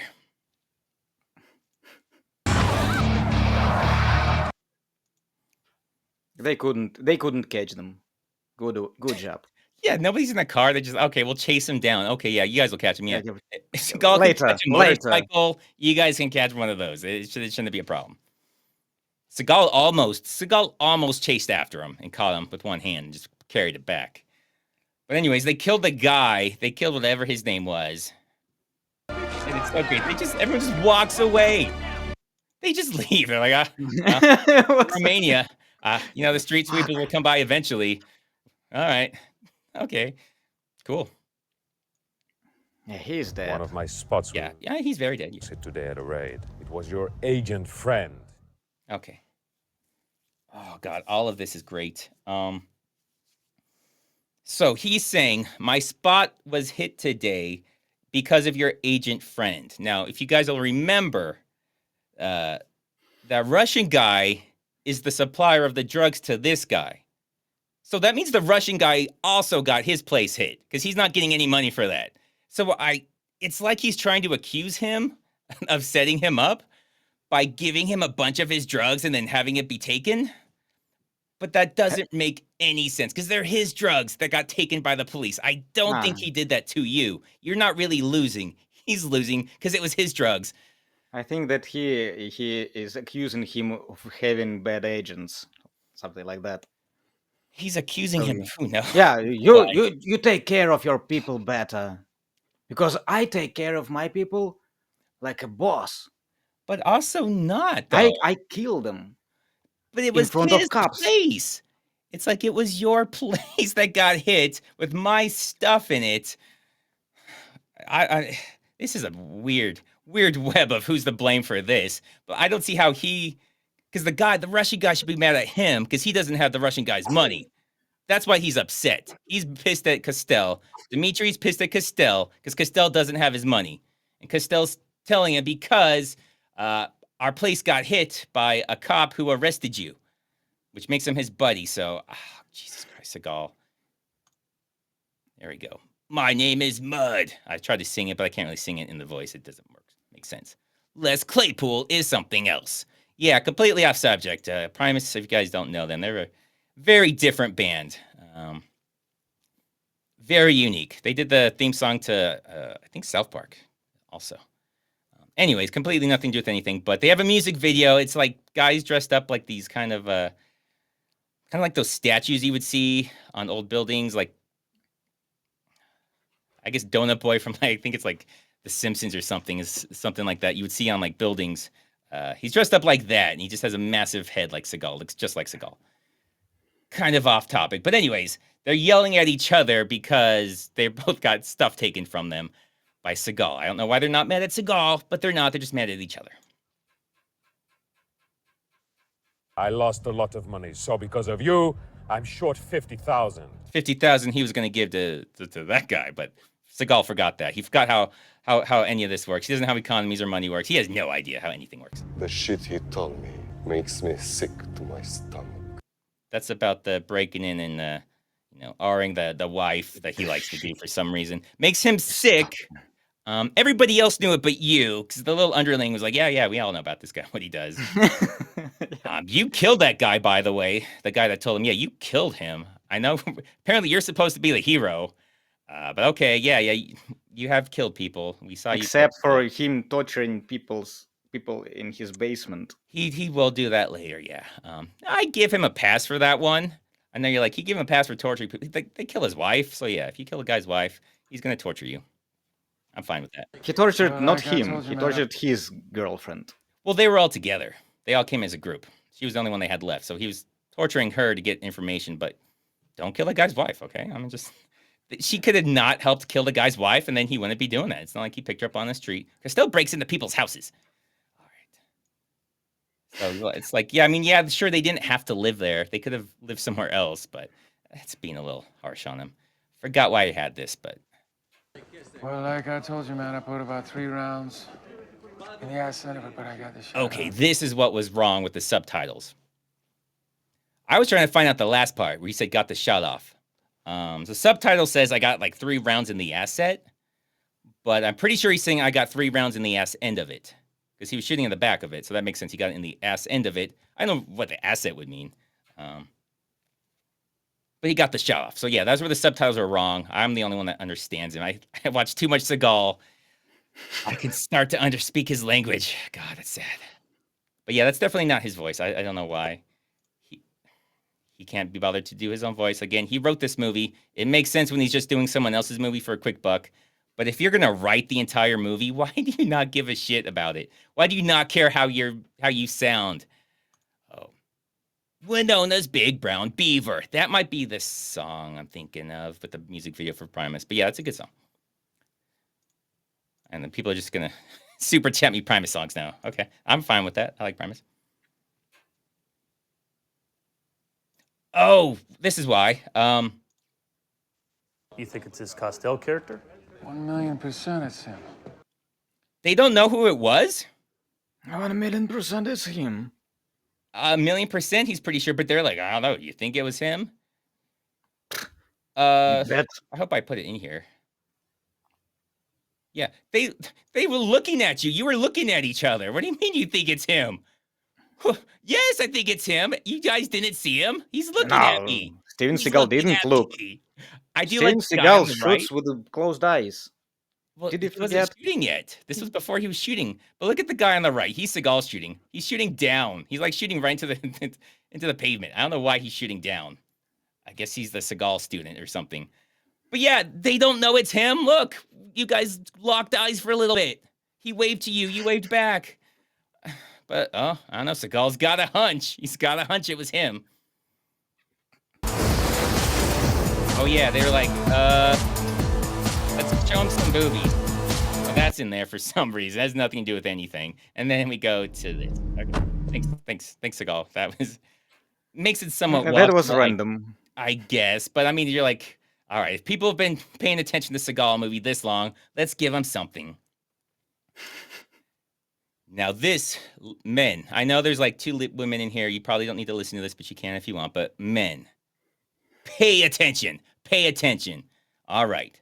So a really attractive woman breaks down in her car and then just starts working on it. Well, that's a red flag. If you see this, men, this is a trap. 100% of the time, this is a trap. Do not go out there to help. Do not offer assistance. You're going to anyways. You're going to anyways. I know you guys. You're all going to anyways. I probably would too. I would go out there and help her. I know it's a trap, but I'm like, well, okay. I'm still going to go out there. But yeah, no, that's a trap. She's going to kill you. So I don't blame them. Yeah, we all would have done the same, but I'm letting you guys know, don't do it. Yes. This guy gets it. You see that in a lot of movies. Like, oh, wow, this lady just happens to break down. She doesn't look like a mechanic, but I don't know. She's getting to work on it. Let me help.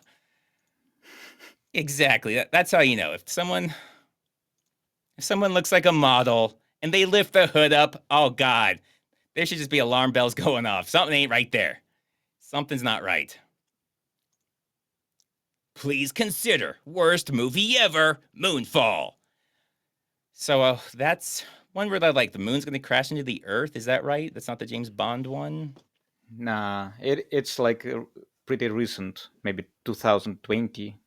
Okay, yeah, but is it where the moon's going to crash into the earth or something like that with the Jonah Hill? I haven't seen that. I might check it out. Oh, no. Yeah, so Costell's breaking into the Russian guys to do his thing. No, his thing he does. For some reason. I don't know why you do that.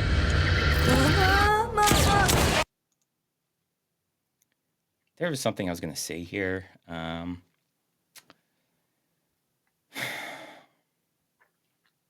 don't know. That's the wife. He kills the wife. He kills Dimitri's wife. Kind of a dick move. Now he's going to flee. He's like, yeah, I probably shouldn't have done that. Or we should have probably packed our stuff before we did that. Then we wouldn't have to rush out and do all this stuff. Yeah, that was not great planning. Oh, well, hopefully they just leave us alone. Because it's like the next day. It's not like they even go directly there. It's like they go home, go to sleep, and then like, oh, okay, we should probably flee now. Okay, so they're grabbing all their stuff. This is the address the Range Rover's registered to. Oh, this is the address the Range Rover is registered to. So they had the plate the whole time? What were they arguing over? What were they waiting for? It's like, oh, yeah, he shot a bunch of cops, killed a guy. Yeah, we'll get around to it. Give us a couple days. First, let's discuss who we think might be in it. It is registered to Costell's business. Still could be anybody. Let's go get Chinese. But yeah, a couple days later, like, I guess we could check this place out. Oh, this is for Alex. Alex, is Seagal a lot more popular in Russia/Eastern Europe than the US?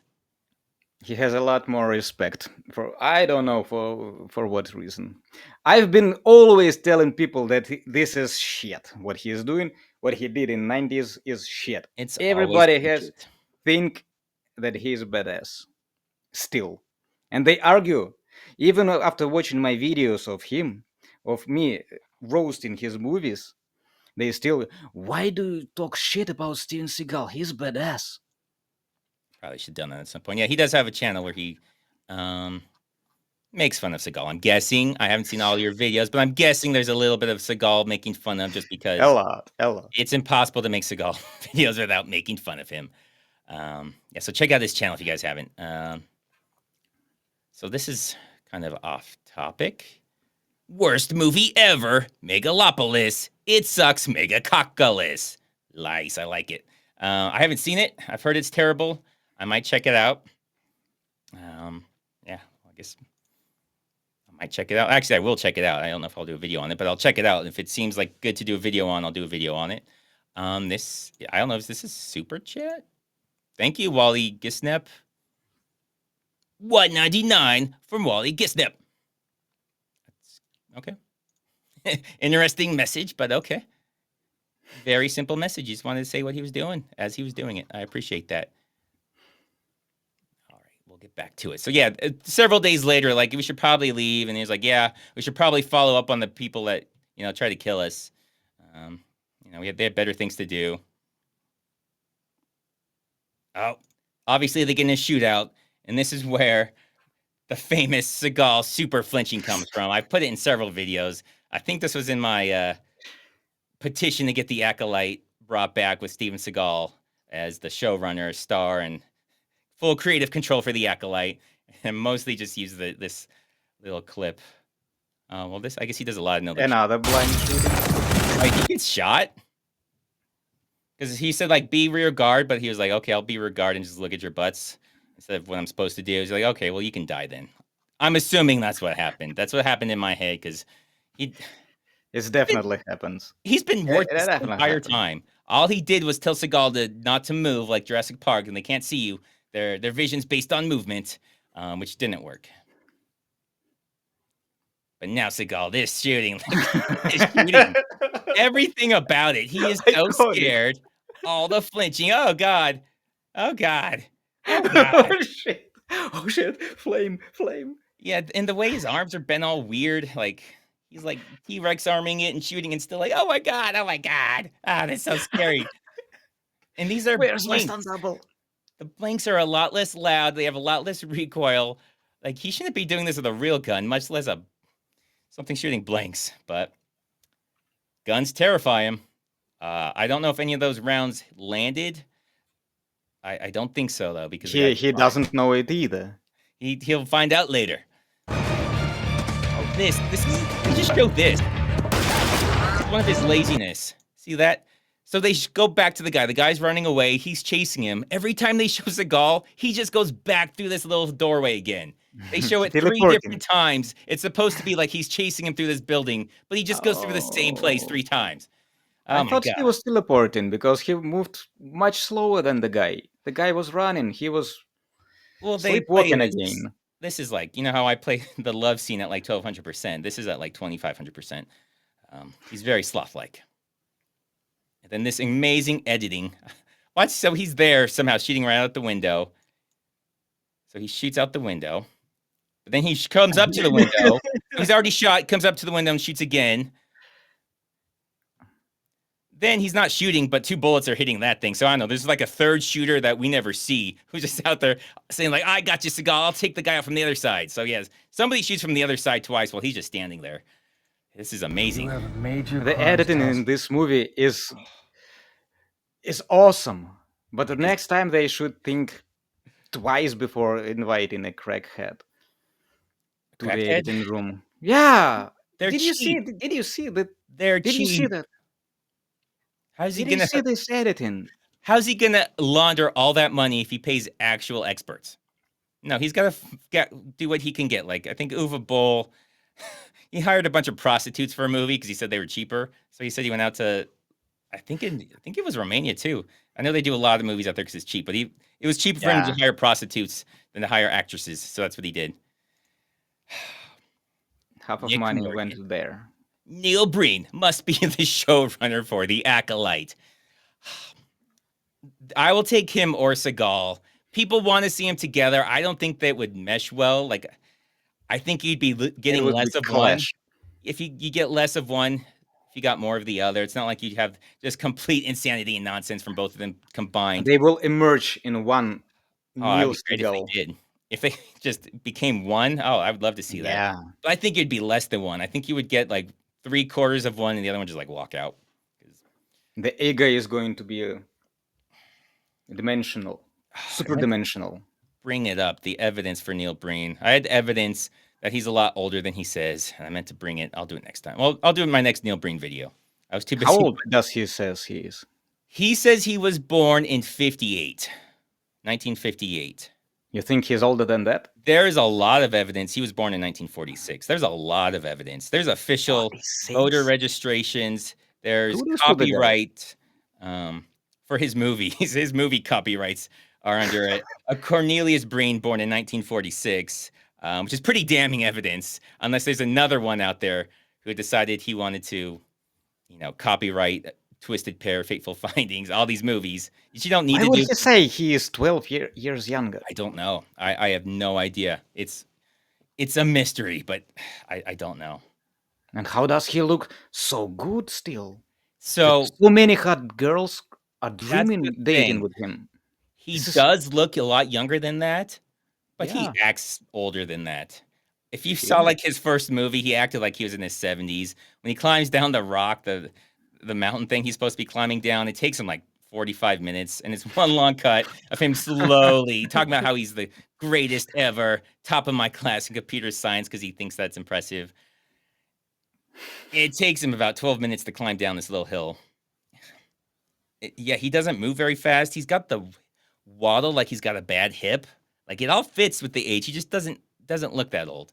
He doesn't look like he's aged. He just always looked like he was in his 60s. I bet he was born looking like he was in his 60s.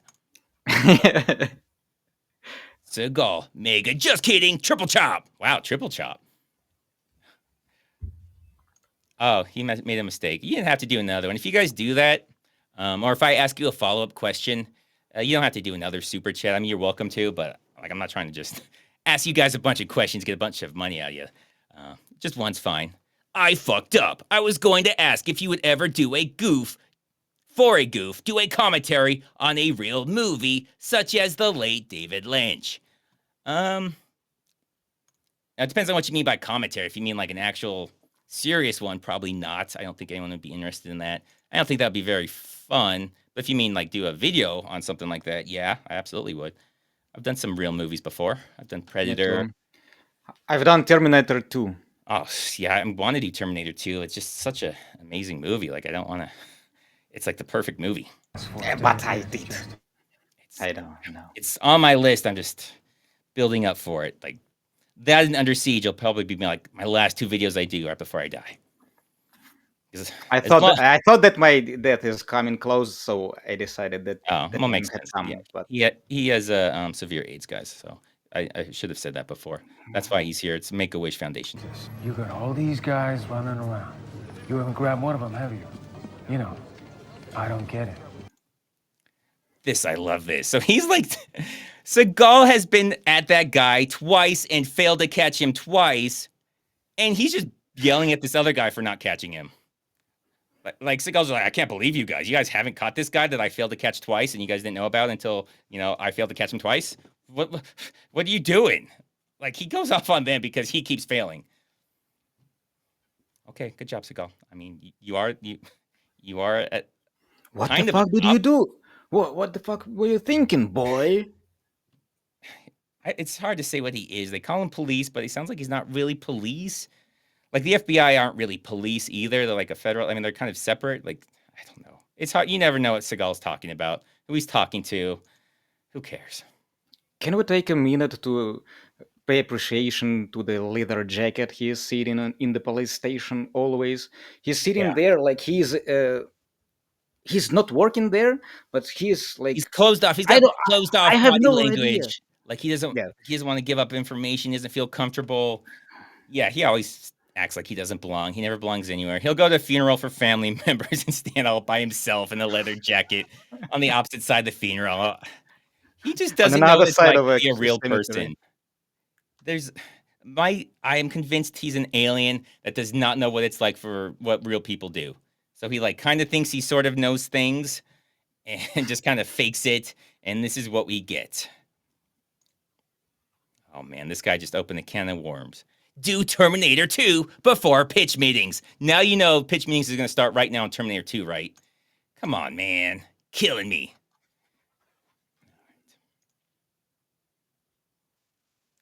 I want a fair trade. You get Costell, and I'm allowed to take revenge on his man Dada for my wife's death. This is so insane. This is what a real cop do. He's just been killing people. Whoever he wanted to kill, he's just been killing people. Just killing people. But now he needs permission? If he wants to kill this cop killer? Why do you need permission? Why do you care? Why are you going to the police to ask for help? Earlier, he was like fuck all pigs. I don't talk to cops. Fuck cops. And now he's like, oh, help me kill this guy, and then let me kill this other guy. Like, why? They would never do that. The mafia would just have the guy taken out. They'd hire people to kill him. They want to go to the police. Please, can I kill him? You still have a scar on your forehead. Doesn't it remind you that Steven Seagal is a douchebag? Or that remind us? Oh, yeah, remember how he broke his window for no reason and that went absolutely nowhere? Only to remind himself that Steven Seagal, don't mess with the Steven Seagal. And then he just walks in and gives everything up. I'm about to kill the guy. Why I brought this up. So, last time Seagal dealt with this guy, he smashed his head on Seagal's window so he could try and get Seagal in trouble and file a complaint. Now he's like, hey, want to help me kill a guy? And Seagal's like, yeah, okay. You sound trustworthy. You didn't try and set me up before. Yeah, let's go murder people. Let's go on the murder bench, bro. I can trust you. The real bromance, the chemistry between them is sparkling. Oh, it's because the Russian in them. Because he's definitely Russian, and Seagal's 1,000,000% Russian. I don't know if you know that. 1,000,000%. Oh, sorry. Russian Mongol. Don't want to miss this. I think his quote was 1,000,000% Russian. I got you. Worst movie ever. Eraserhead. I don't think I've seen that. This is an old David Lynch movie. Oh, is it? Okay. One of his first one. Maybe they're all even first.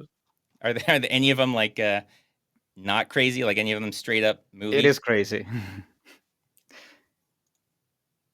Yes, Scott. Do cops give permission? Give permission to kill like the Crown used to. Give ships pirate hunting privateer licenses. Only if the cop is Steven Seagal. Well, Seagal can do anything because he's Seagal. So everyone comes to him if they want to murder someone because maybe they're on Seagal's list and they don't want Seagal to kill them. So they say, like, dude, were you going to kill this guy? Because if not, I would like to kill him. That's what they do. It's just courtesy. I want to take my son back home. This country has taken too much from me. Okay. Yeah, so apparently Russia's amazing, and this country that he came to and started committing a bunch of crimes and killing a lot of people and selling drugs, and bad things happen to him. It's not him. It's not the killing people and the drugs and all the crimes. It's the country. Fucking Romania, man. All you want to do is kill a bunch of people, sell a bunch of drugs to kids, and they gotta hassle you. Man. Yeah, what Transylvania does to people. It's insane. I mean, you should... Don't ask him about what happened to his forehead, man. Damn, this place is terrible. So terrible. Cops here, the Americans. Fat guys who can't hide bellies behind their bullet vests. You got some big bullet vests. They don't have bullet vests that big in Europe. You had to get that specially tailored. All right, so they're going to the guy. Apparently he lives in a shitty hotel room right now. I don't know why. I thought he had that big mansion, but okay, whatever. We're here now. And this lock is... It is his basement. This is just this is an apartment right now. The guy, the Russian guy, I don't know if I have that in here where he tortures the lady. That's not really my thing.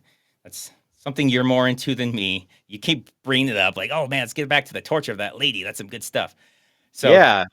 Where is it? Lock on Where the is door. it? You cut it off. This is the lock on the door, which isn't a lock. Apparently, again, this is a running theme, but they don't actually need to break into these doors. They could just open them because they don't really close. So yeah, that's the door. Oh, he blows part of the door off so he can come in.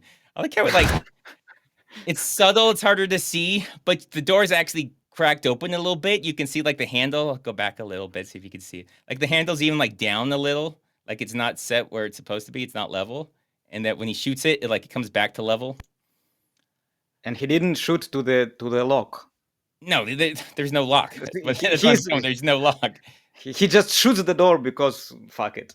A Serbian film is tight, but you can see the handle. See how the handle's like down, like it's cracked open a little bit. Like when it opens, it like comes back up.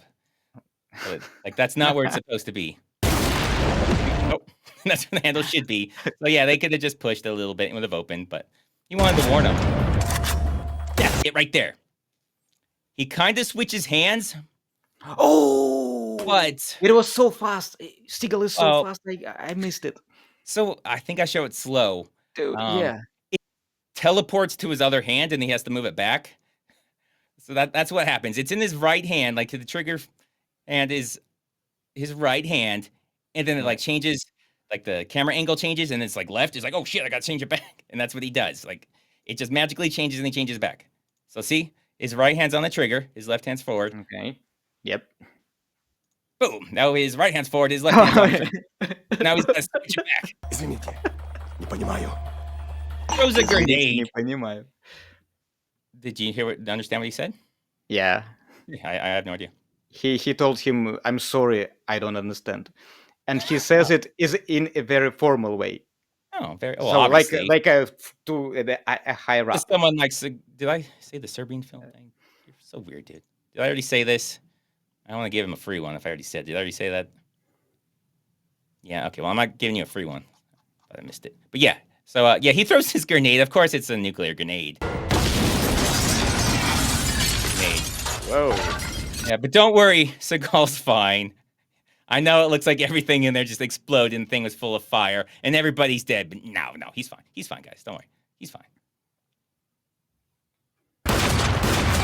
He's back to no-look shooting around the tree. His eyes, I'm sure, are closed, but even if they weren't, he can't see what he's shooting, so he's double sure he can't see what he's doing. His eyes are still closed. like, I'm going to poke my head out even though my eyes are closed. I don't know why I'm poking my head out, but I'm going to do it. Steven Seagal hiding behind the tree is as fantastic as I don't know what compares. Few things as fantastic as that. Few things are that fantastic. And now we're back. Now we're back to where we started. For some reason. My warm bitch.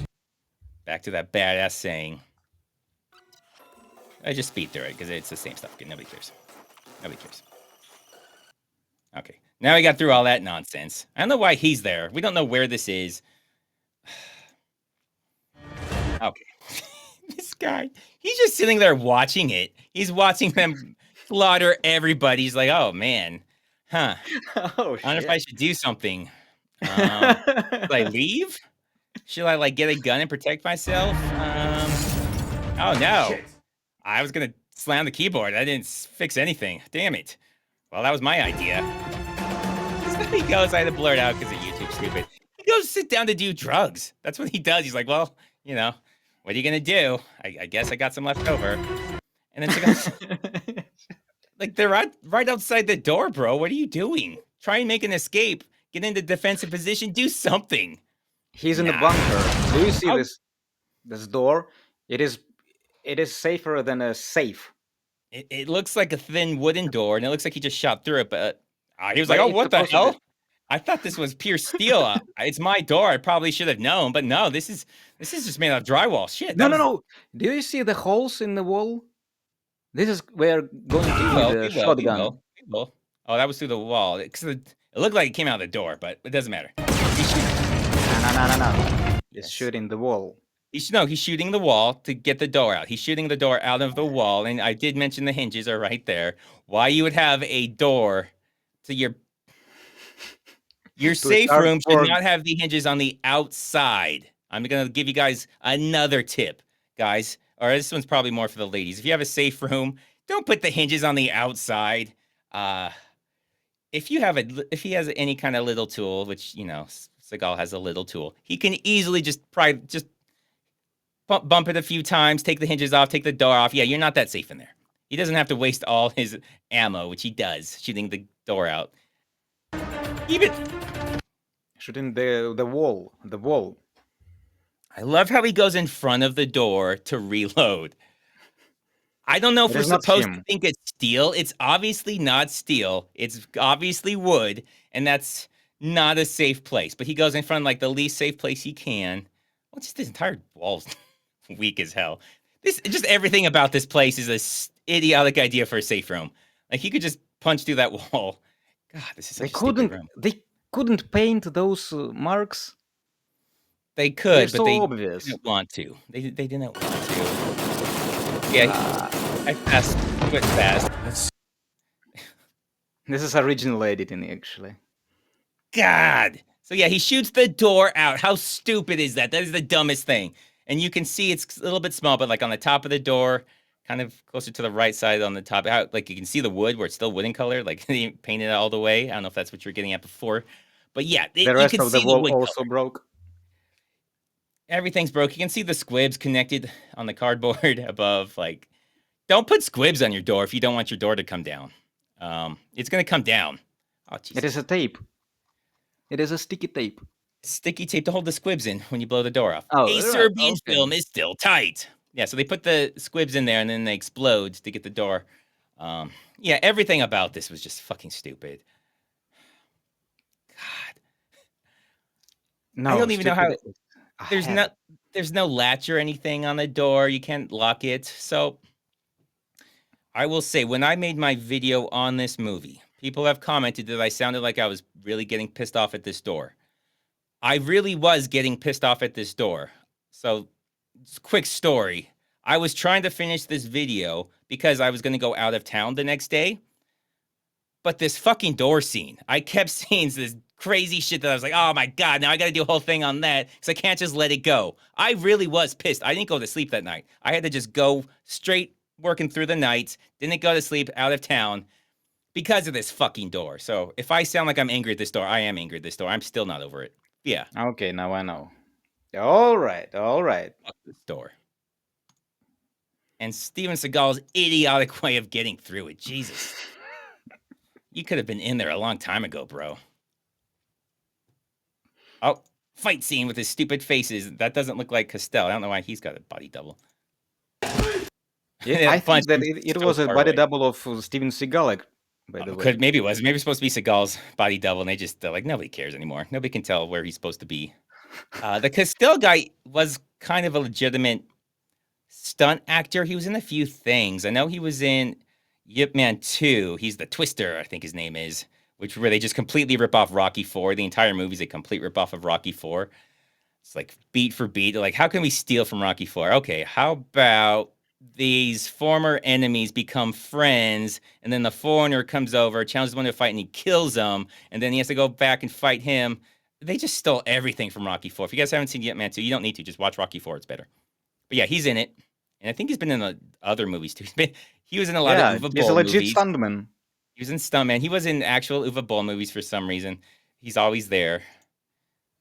So yeah, not a glowing review. I guess I started off saying he was great, but then it kind of went to shit with the... He's not a good actor, though. Seagal and Uwe Boll. I think he died. I think he had cancer and died, so that's kind of sad. Oh, slappies. He does the slappies. I had to show slow motion because he does a slappy so bad. Slap, slappy, slap, slappy, slap. Slap, it's a tectonic. That's how he fights. Like, yeah, he does the Macarena. Yeah, he thinks if he just moves his arms really fast, they'll just add some noises to it, sound effects, and they'll make it seem like he's a badass fighter. It's tectonic. This is the name of the dance. Why does he do this?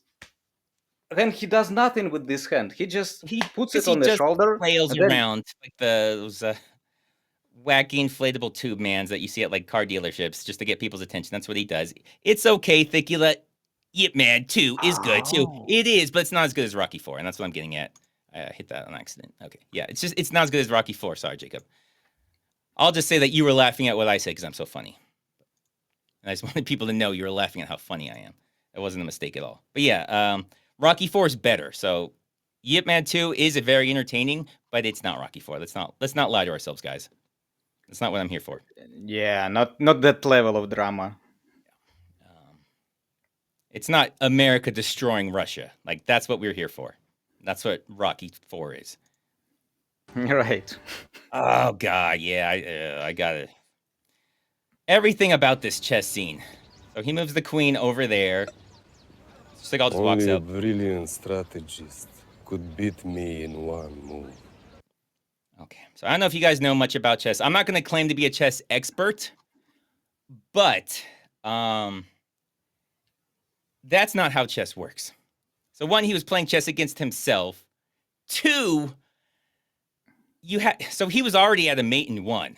He was already at a mate in one when he came up. Yeah, it's a lot easier to checkmate somebody when you have mate in one waiting for you on the board. So it's not like they started their game and the first move, Seagal's white, checkmate, first move. That would be incredible. No, he just comes up to a game that's almost over. It's one move away from over and just like, all right, well, I did the move you're going to do. And this guy's like, you're so badass. But that's not even true either, because this is the fucking board. You can see the black king is straight across from the white queen. Black can't just move the queen over there when his king's in check. You can't do that. You cannot do that. Seagal did not win. Seagal cheated. You can see straight on from, you see the black king. Is it queen? I thought that's a queen. it was. There's a rook. Power. There's a rook, which wouldn't matter. It would still be still, check. Yes. It's still rook, but you can see the little bit of a rook to the side of it. That's how you know it's a queen. It might look like one piece, but there's actually also a rook up there next to the king. So yeah, the white is actually dominating this game. Even after this cheating move that he does, white is still winning. Like, if for some reason they continued playing and white was like, I'm not going to take the king because that doesn't make sense. This shouldn't be happening. He could still move the queen over, and then the queen, he can't get to the king. The king could then take the queen if he tried to take the white queen. So white is still dominating this game, even after Seagal comes up and cheats. And he's like, oh man, you beat me. Like, no, he fucking didn't. He cheated and he's still losing. Like, he could still beat you, even if he didn't take your king. He could just slide the queen over. It's very insulting. I don't even know a lot about chess, but I know this is fucking stupid. Like, nobody knows. They always show chess, and when there is Russian, there should be chess because we are known for playing chess. They used to be known for chess. It was a long time ago, but yeah, there was a domination period, right, for Russia. Was it Kasparov and Karpov, and then hasn't been Russia. Yeah, chess is a big part. That's what we played instead of PlayStation actually in '90s. You guys don't dominate anymore. What happened? Or they don't. Oh, okay. Well, now that India dominates, Rocky 4 is tight. Fuck yeah, it is. But yeah, like, nobody knows the rules of chess. They could have been like, or maybe they tried. Like, Seagal, none of this makes sense. I mean, not only is it not checkmate, but like, you're cheating, and the other guy is actually dominating you right now. And this doesn't even make any sense from the beginning because you're already a mate in one. Best case scenario, you just started at the very end of a game and just moved the last piece that the guy was going to do anyways. No. Seagal was like, not nah, dominating a game. I think I know how chess works. Like, he probably didn't realize the rook and the queen were different. Like, Jesus Christ.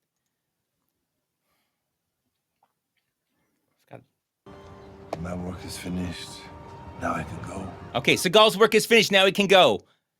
What about his dead partner? He wasn't going to stop until he solved his dead partner from 6 months ago. I'm not going to rest until I bring his killer to justice. Well, I guess he's done now. Fuck that guy.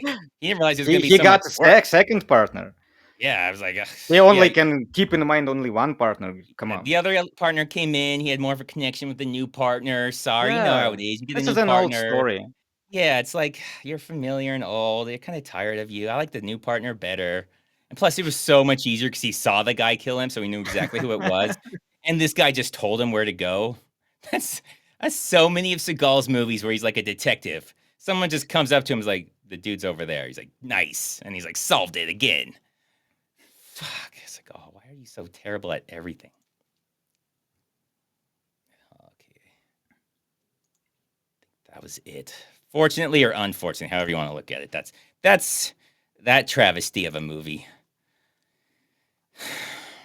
Did you like the movie? How'd you feel about the movie? Did you enjoy it? It began like much worse than it turned out to be. Mostly because of Steven Seagal, probably because without him, it is a piece of shit.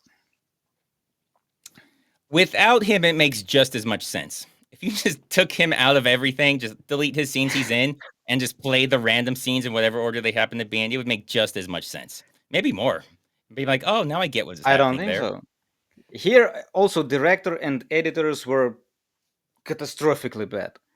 In most of other movies, Well, at least they kind of knew what they were doing. In here, there's two not a things to clue. go with that. There's one, I guarantee you they didn't give a shit. They did not give a shit. Not that they're bad, they just didn't care. And two, beyond that, they probably hate Steven Seagal. He was probably such a dick to them. They're like, I'm going to do the worst job possible. I'm going to do malicious compliance. Oh, you want a chess scene? Well, this chess scene's going to be fucking stupid. It's going to break every chess rule because you didn't say it couldn't. Like, they're probably doing everything there that they can. Like, fuck you, Seagal. It would So make I sense. blame Seagal for everything bad that happens basically in life. It's usually Seagal's fault. Okay, Ryan M. In your life? Yeah. In most people's life. Someone's True. talking about their bowel movements. I don't know what's going on in my chat. You guys are still better than Seagal. I'll give you that. All right. So the questions I posed for this week. Oh, if you guys, I don't know if anybody noticed, that Rob Schneider is, of course, with me again. He's just quite the method actor. You'll try and get him to move. He'll staple some papers for you, but he won't give up that, he's not a stapler, because you guys will know being a stapler is not as easy as it looks. That's what he's learning right now. But the other question outside of Rob Schneider was your guys' movie ideas. What kind of movie ideas do you guys have? Because I know I always have great ideas. I don't know if Alex has great ideas or not. Probably not. I came up with one. Oh, he came up with one. Wow, guys, he's going to make you look bad after we get to Upland 77. Wow, you guys are all about David Lynch. Okay. From Wikipedia, Eraserhead is the 1977 mega blockbuster hit movie where David Lynch first showed the world that he could write, direct, produce, edit, and create the score of black and white independent surrealist body horror film. Okay. Didn't end the way I started. Kind of, I was kind of building up to something, but it just kind of petered out. But okay. Now we know all about Eraserhead. Let's hear your idea. What's your movie idea? And I will steal it from you if it's good. So just know that you will get no credit, and I will say you stole it from me. We'll do a pitch At meeting. least credit, bro. We'll do a pitch meetings thing where I will claim you stole it from me, and I will sue you after I make money off this movie. So let's do it. So it is a kind of sci-fi movie where Steven Seagal and Neil Breen are in different dimensions, and Neil Breen come in his dimension is as Okay. popular as Steven Seagal here, and vice versa. And they somehow Hold on. So you're saying he's not popular? he Or is he a popular? badass, and the producer who dragged Steven Seagal to this spotlight of Hollywood took instead Neil Breen there. Oh, okay. So they switch roles? Right. And what Right, is Steven and Seagal? Is Steven Seagal anything, or is Neil Breen just Steven he's Seagal's life? making double down. He's making double down, Fateful wow. Finding, and stuff like that. But then they collide to each other in some interdimensional. Obviously. No, I'm following this. Yeah. They have a fight of. Way this would happen. Also, obviously, they have a fight, and after that, they just merge into each other and become. This is. That seems natural. That seems like the natural course of what would happen if they, had different lives. They would obviously be. They would do kind of like the Time Cop thing where he says, I must be on Broadway because I'm still kicking, and then he kicks the guy, and then he turns into jelly, and then he disappears except the disappearing part. So it's like spin around into jelly, and then they'd be one thing, right? Is that what happens? Does Van Damme They turn snap out. and kick him? They turn out in a Taco Bell. Oh, they go to Taco Bell. So Seagal won this one. Giant right? Taco Bell. Okay, giant Taco Bell. I like this. Is this where a fight happens? Do they fight in this giant Taco Bell? Yeah, and when it unwraps, it is like Neil Seagal. Unwrap? Okay, so are they the tacos themselves? Is that what's happening? Yeah. Oh, While okay. fighting, they wrap up in a Taco Bell. Oh, they wrap up And like then- tacos. And then there's something Oh my happening with god, them. They emerge do there.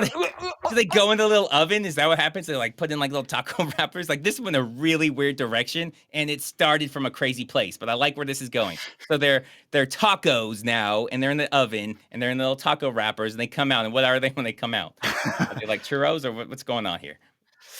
That's there's no ending for this movie.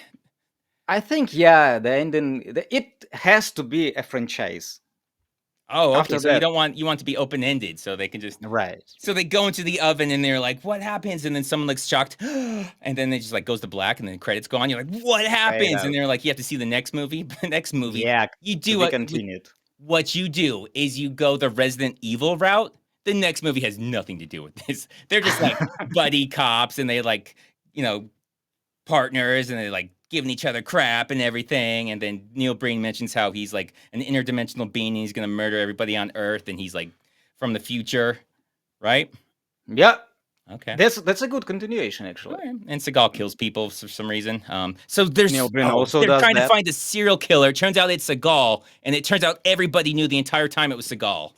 Turns out it was Van Damme. Yeah, no, it was Van Damme. Okay, well then they're all dead. Okay, this is gonna be the end of the franchise. Van Damme will show up, and they'll be here like, knock this shit off. You're making the whole entire movie industry look bad. It would be badass. Only it would be together, Neil badass. Breen. No Only Neil arguments Breen that it would together be with badass. Steven Seagal could defeat Van Damme. Oh. Only combining their supernatural powers. I'm gonna have to hard disagree with you on that one. I don't think it would be close. I think Seagal would probably cry and run away again, as he infamously did twice before. I can't imagine Breen fighting. That would just be funny to watch. But I like. Is this is the title? Do we have a title for this? Out for Shrimp. I like it because it sounds like something Seagal would eat. Doesn't really make a lot of sense, but it's why it's so perfect. Out for Shrimp. Shrimp would never come up.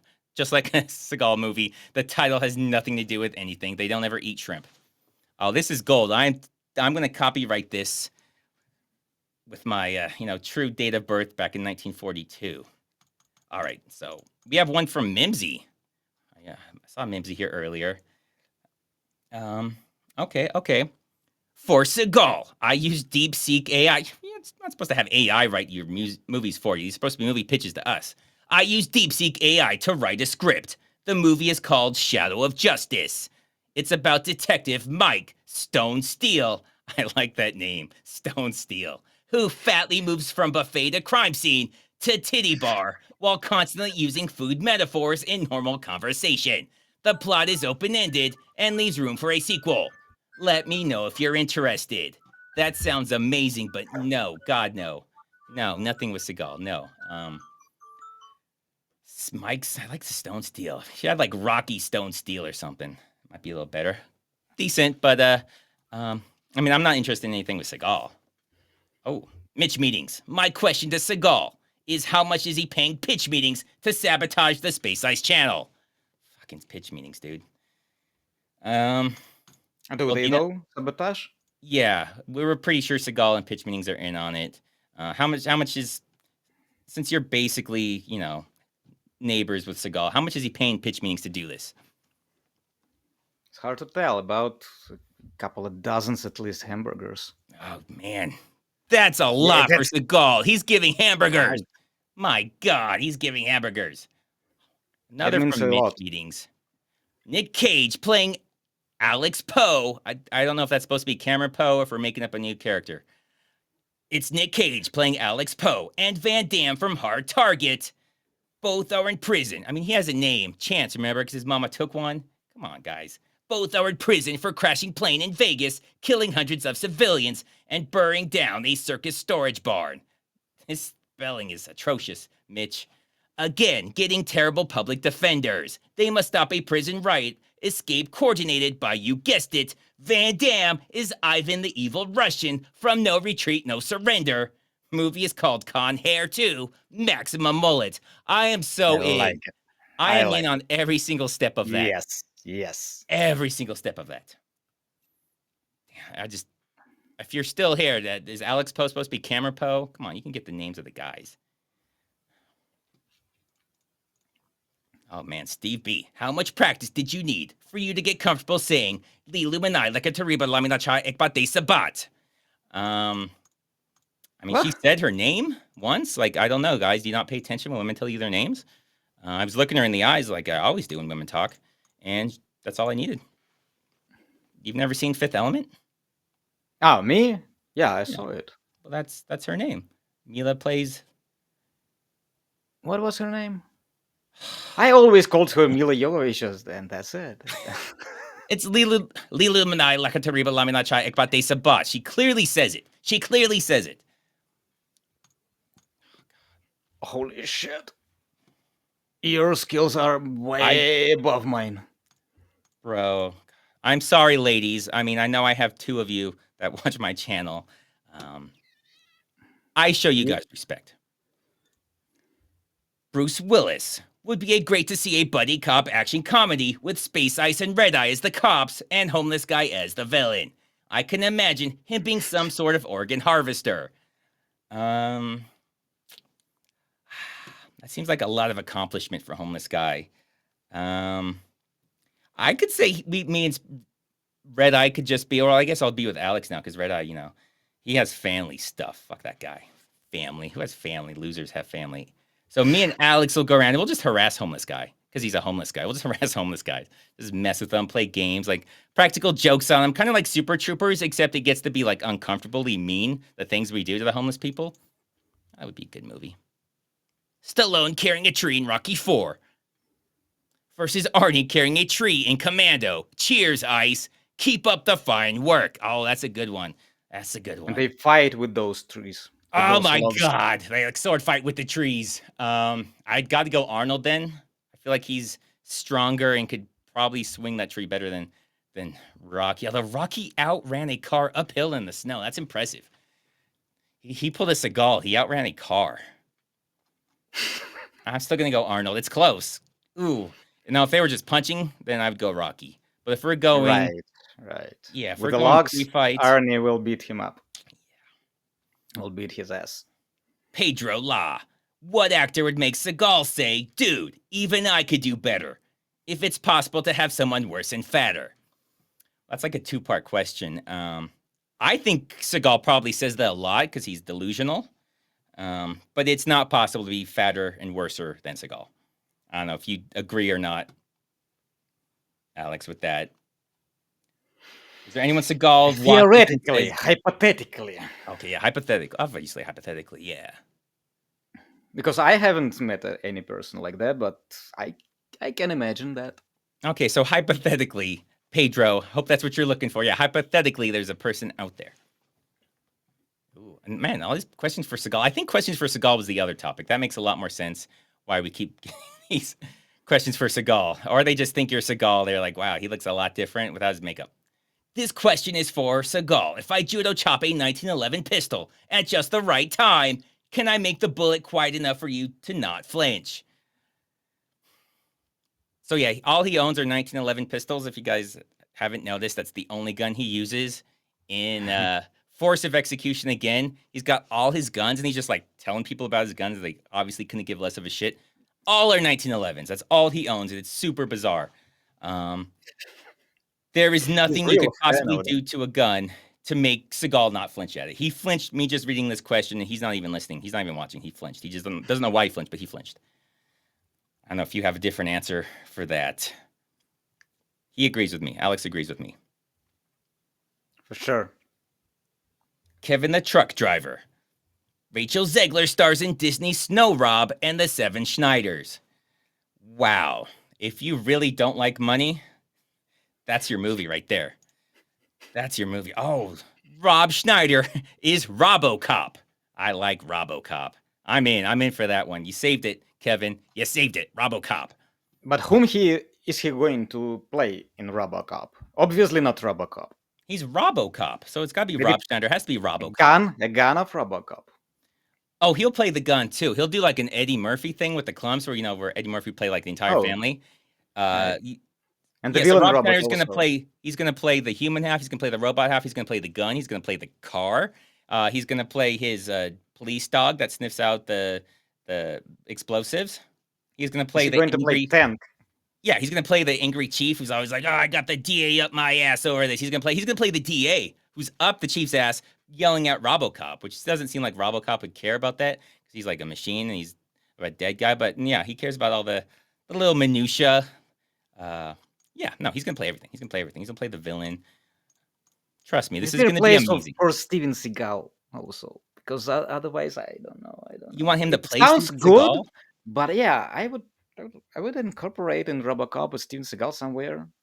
Is there any place? Because there has to be a lot of room, you know. So I'm sure we can work something in because we'll have some like donut jokes. You know, they'll go to the donut place and he'll be like, "I'm a robot. I don't fucking eat donuts." We'll have Seagal there or something. 'Cause he'll just be hanging out there.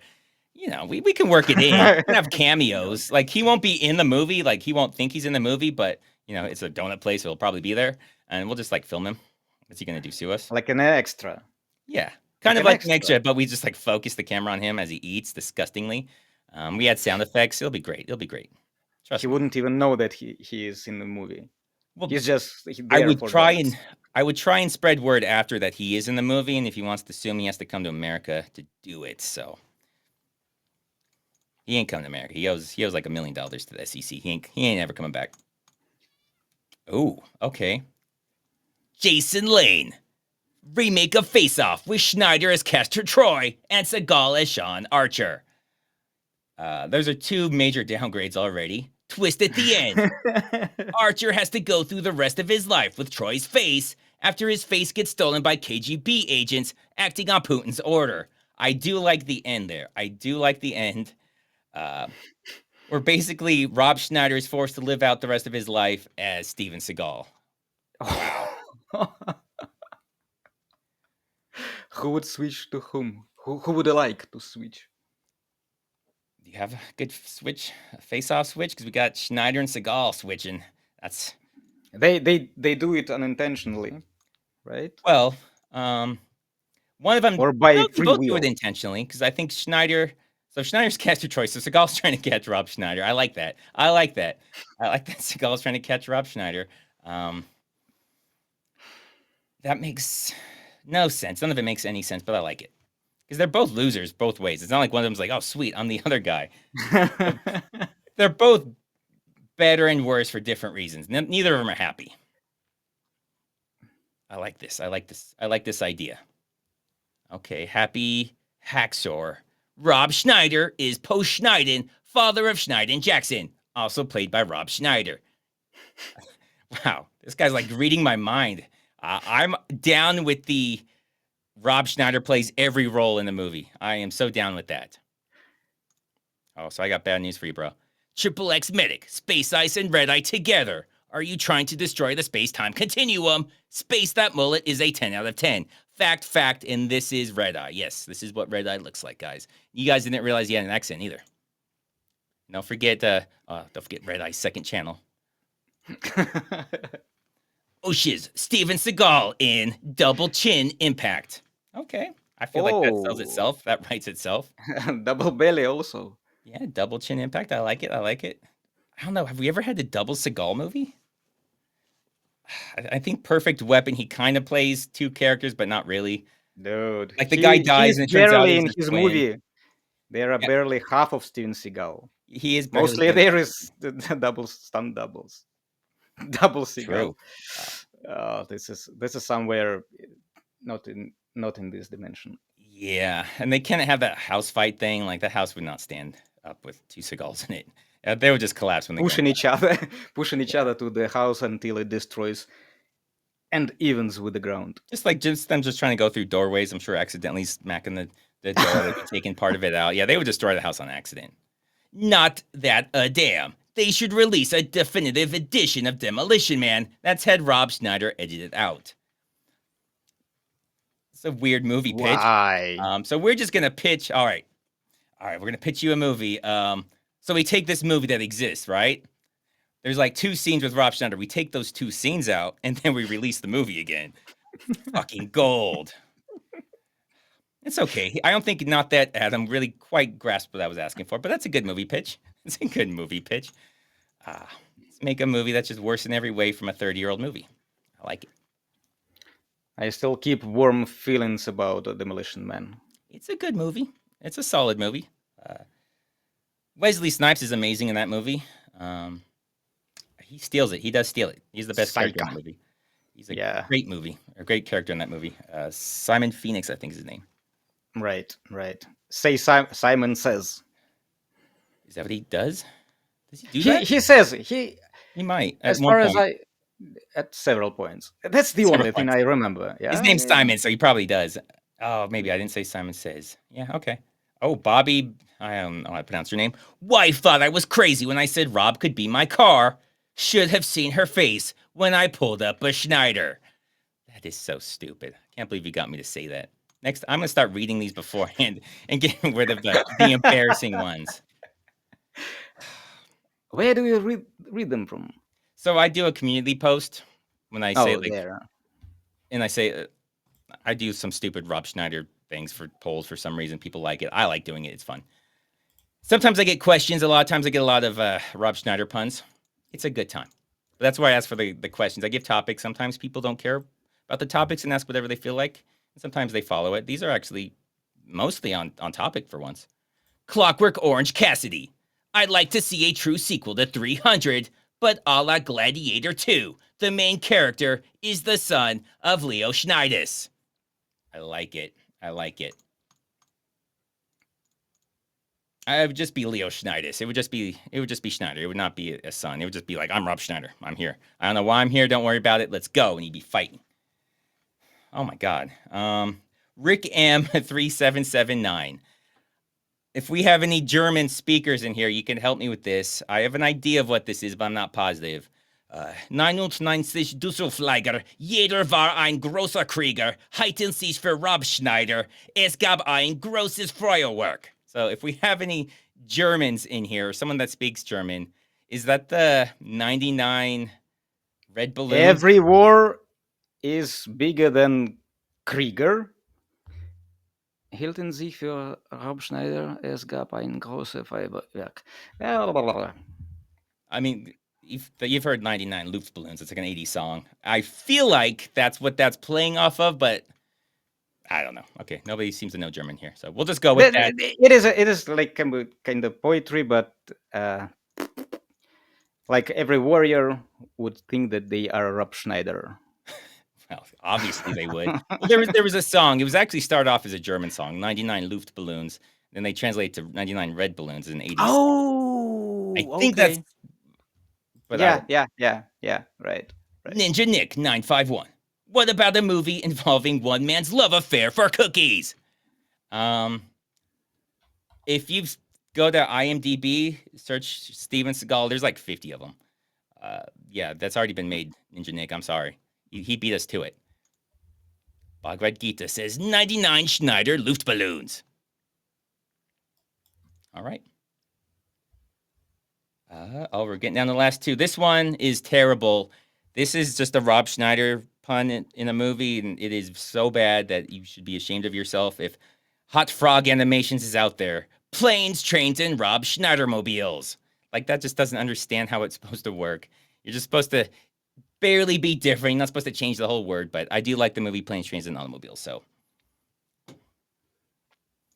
And here we go. So if we get kicked off, it'll be for this one. At least it's towards the end. Sensei Steve, 69. He always does these gray borderline ones that I'm not sure if I should read or not. Why do the names of the best strip clubs always end with the word high school? I'll let Alex take this one. I have no idea. I have no idea if it is true. I don't think so, though. Oh, there you go. Saved it. There you go. Yeah, we're going to say no. We're going to say no to that one. It does not, and you should be ashamed of yourself. None of this. Right. Maybe. I mean, it's not bad. Yeah, this is what he's going for. Yeah. Sensei Steve 69. I know who you are, Sensei Steve. I know what that's short for. We figured you're out. Yeah. It's Schneiderphilus. Okay. Well, we might not be here next week, but we might. Definitely in 2 weeks, we'll be back for another one of these. I think me and Red Eye next week have something. So you guys might have to do a week without us. I know it's gonna be rough. You can just watch this one again and like click on all the advertisements and make me, make it up to me, so I won't notice the difference, and you guys will just suffer for me. In the meantime, check out Alex. He's a huge fan of Seagal. Basically, a lot of videos where all he does is talk about how awesome Seagal is and how he wants to meet Seagal. And he sucked me in his belly. Yeah, the whole Make-A-Wish Foundation thing, which is why he's here. It's just because he wants to meet Seagal before he goes. And this is his best chance, which is really bad. Like, this is your best chance to meet Seagal. Oh, well. In person, yeah. Okay, well, thank you, guys. We'll see you probably in 2 weeks, maybe next week if you get lucky, but probably in 2 weeks. Otherwise, yeah, check out Alex's channel. Some good Seagal stuff.